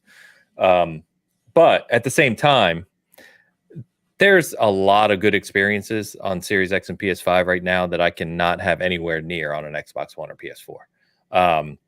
I'm playing Halo at 120 frames on my Series X. Sure. And we remember, we always use this example, Dan, because it was kind of clear as day, was when we went from Valhalla on 1 to Series X, right? It's a huge difference. And I just don't think, I don't know. I think these incremental upgrades we get in CPU and GPU power nowadays and the way that games have optimized and a whole bunch of other factors, it's not like it was when we were growing up, when you get this huge generational leap where it's like, well, that's 8-bit and this is 16-bit. You're like, holy shit. You know what I mean? But that's not the world we live in anymore. I think it's just, there's other factors that go into it. So that's what I think. Just saying, it's terrible. So, but yeah, I mean, me, I buy everything. So though, Ants, because he's just a consumer, right? He's as close to just like an everyman gamer consumer as anyone. And I'm sure there's lots of people that think like him, because when you buy a new console, I don't think the selling point for new console is more pixels, better graphics, better frame rate. I think it's experiences you can't find on your other console. And I think that's why people are so underwhelmed by the new consoles, is because the only thing they're selling, their pitch is, hey, better frame rate, more graphics, more frames. And a lot of that you can't see. And a lot of it isn't true across every game. And there's just a lot of kind of wishy-washy, show me the money type stuff. They want to see it. And I think that unless you're on Nintendo's platforms where every console, you can see the thing they did, because they're like, look, this one's a Wii U, this one's a Switch. We're doing crazy stuff. I think I think it's really hard to see those results. And to Xbox's credit, they tried, right? Xbox tried to do something different and weird, and they got slapped in the face for it, about as hard as you can get slapped with the Xbox One. And now they're sort of stepping in line and going, all right, you just want more powerful hardware? We're just going to sell you the box with bigger chips this time. And I think that's unfortunate because it makes it harder to be creative. We're never going to see a Kinect-like device again because Microsoft got beat down for it so bad. I think that's unfortunate. Yeah. But I get Dan's position as a consumer. And he doesn't get Google, to see what he's paying. He doesn't see what he's paying for. He wants to see the receipts, right? Yeah. Sure. The ray tracing. Oh my God. That was the talk of the town before these things came out. I don't even you can't tell ray tracing though. You can't see it, right? I can't see it.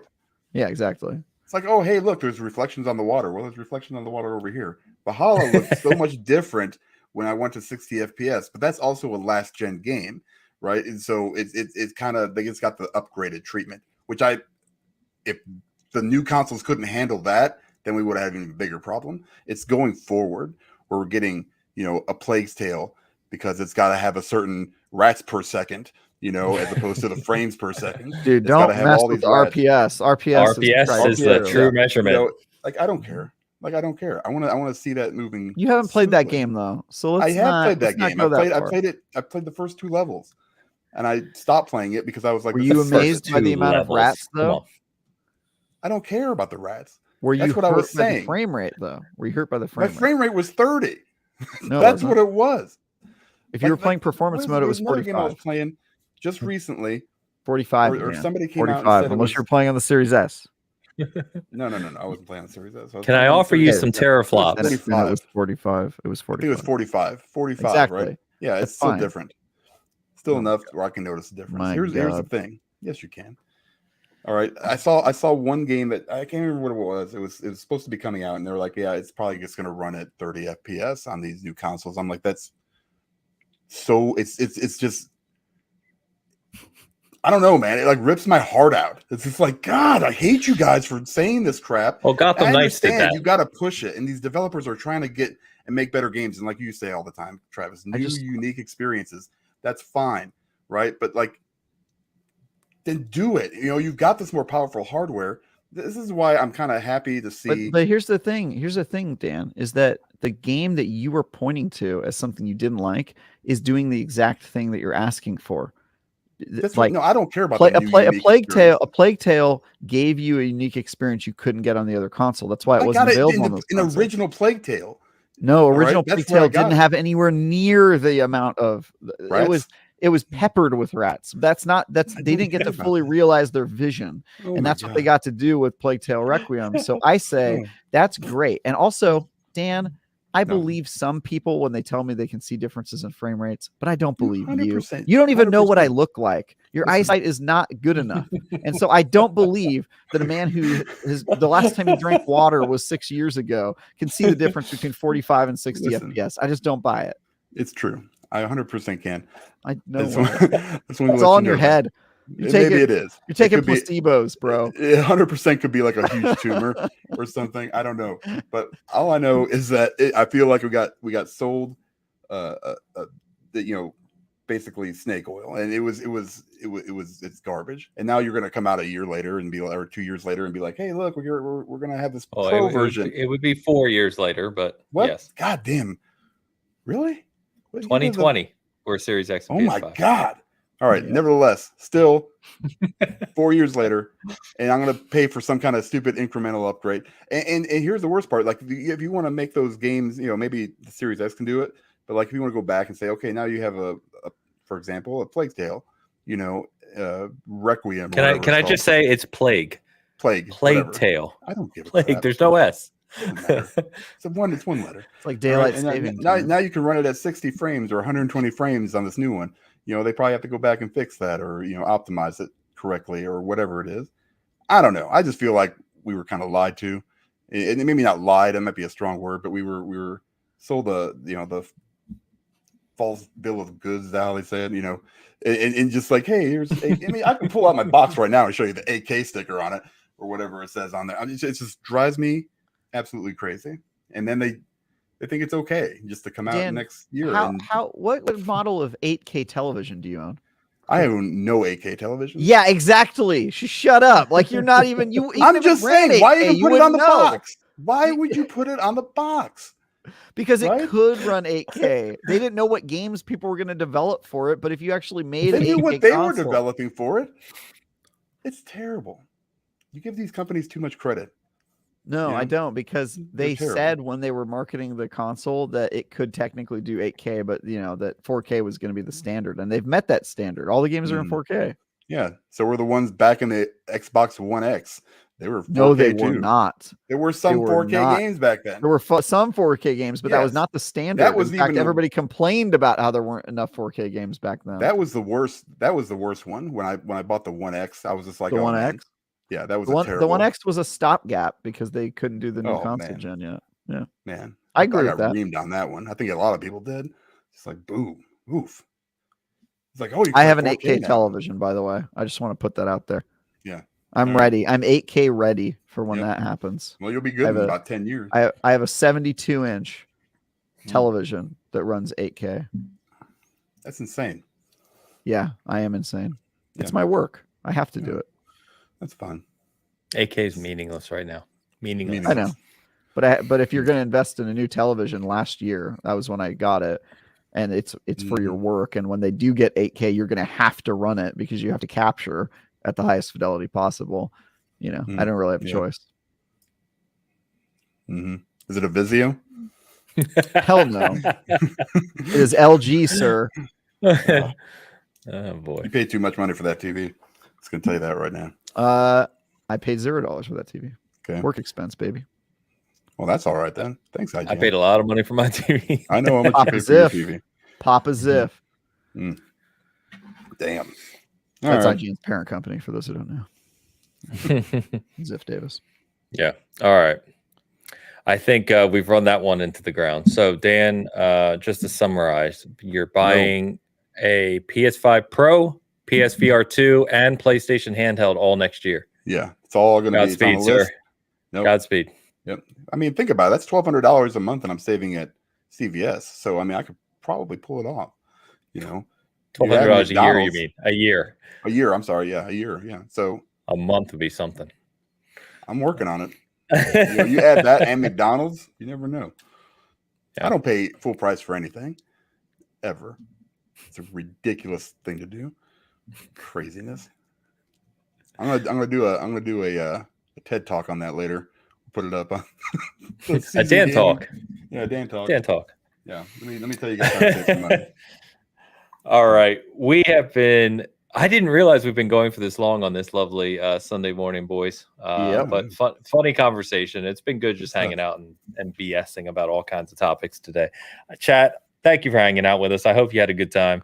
Funny enough, we got a comment last week that I forget his name. I apologize on the comments on SG side, who said that he wishes the show was 3 hours because he was really upset that we didn't get to talk about PSVR 2 last week and one other topic. I forget now.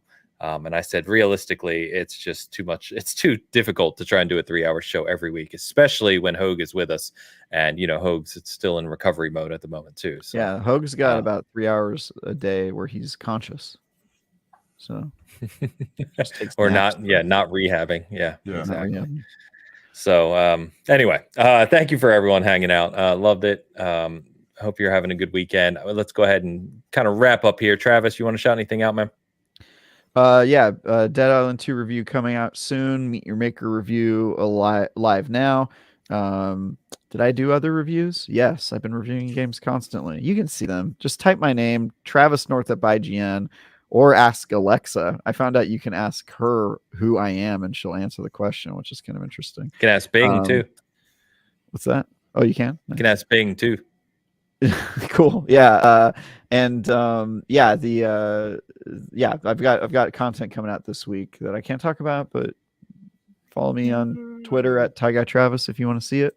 And if you want to play my Meet Your Maker level, if you got a PlayStation and some time, you can search for my tag, TyGuyTravis, or the level name Shalimar. My level is officially retired. This is a thing in Meet Your Maker. After you prestige it enough times, you have to take the level out of the game. But you can still find it in the social raid playlist. So for those of you who want to play my level, the game is on Xbox too. Did we figure out if you can play levels crossplay? You can. Okay, cool. Yep. Cool. Yeah, because I've definitely gone up against creators with the other logo, the PC logo on it. Okay. And then yeah, so you can definitely find the levels. I think Hoeg's issue was levels expire and then you have to refill them with like energy to make them active for a while. And I think he tried searching for my level when it wasn't active, but it is now officially active forever because the level got retired from the game. You can only prestige it a certain amount of times and then you have to sunset your own level. So, but you can still find it on the social playlist. So, okay, cool. That's me. Cool. And then, yeah, for the SG side, like I said, also reviewing Dead Island 2. Look for the PGA Tour review if you're interested in that. And of course, we'll get back to Romancevania this week. We don't have to worry about Bro Sidon anymore. He's out of there. But me and Tess have a date with Destiny. So you got Bro Sidon now? I thought it was Brosifer. Brosifer. I'm sorry. There's a Bro Sidon? Bro Sidon was from Smite. That's a skin you can use in Smite. Oh my god. Sorry, Brosifer. Brosifer's gone, but me and Tess. That's the right one to get rid of. My fiance also got that guy out first, so I guess you guys have the same taste in men. Nice. Or it could be. I mean, her taste obviously isn't that great, so attractive? Sounds about right. Yeah, that's what I was gonna say. What do you think of me, Ains? Am I appetizing? Stay tuned for Bitcast After Hours. Yeah. But anyway, she's more attracted to my wallet than anything. That's got to be it.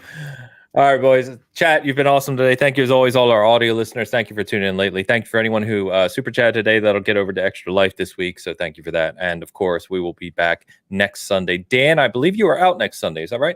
I will not be here. Yep. Yes. Heading to the baseball diamond. So sweet. Yep. So Dan won't be here next Sunday. Not sure about Hoeg yet. We'll play that by ear. Hopefully he can join us next week. And then with Dan out, maybe we'll get a guest. We'll see. So we'll take a look at that. But regardless, thanks for hanging out with us. As always, hope you have a good week. Hope you have a good week in gaming. And we will see you next Sunday morning. Peace.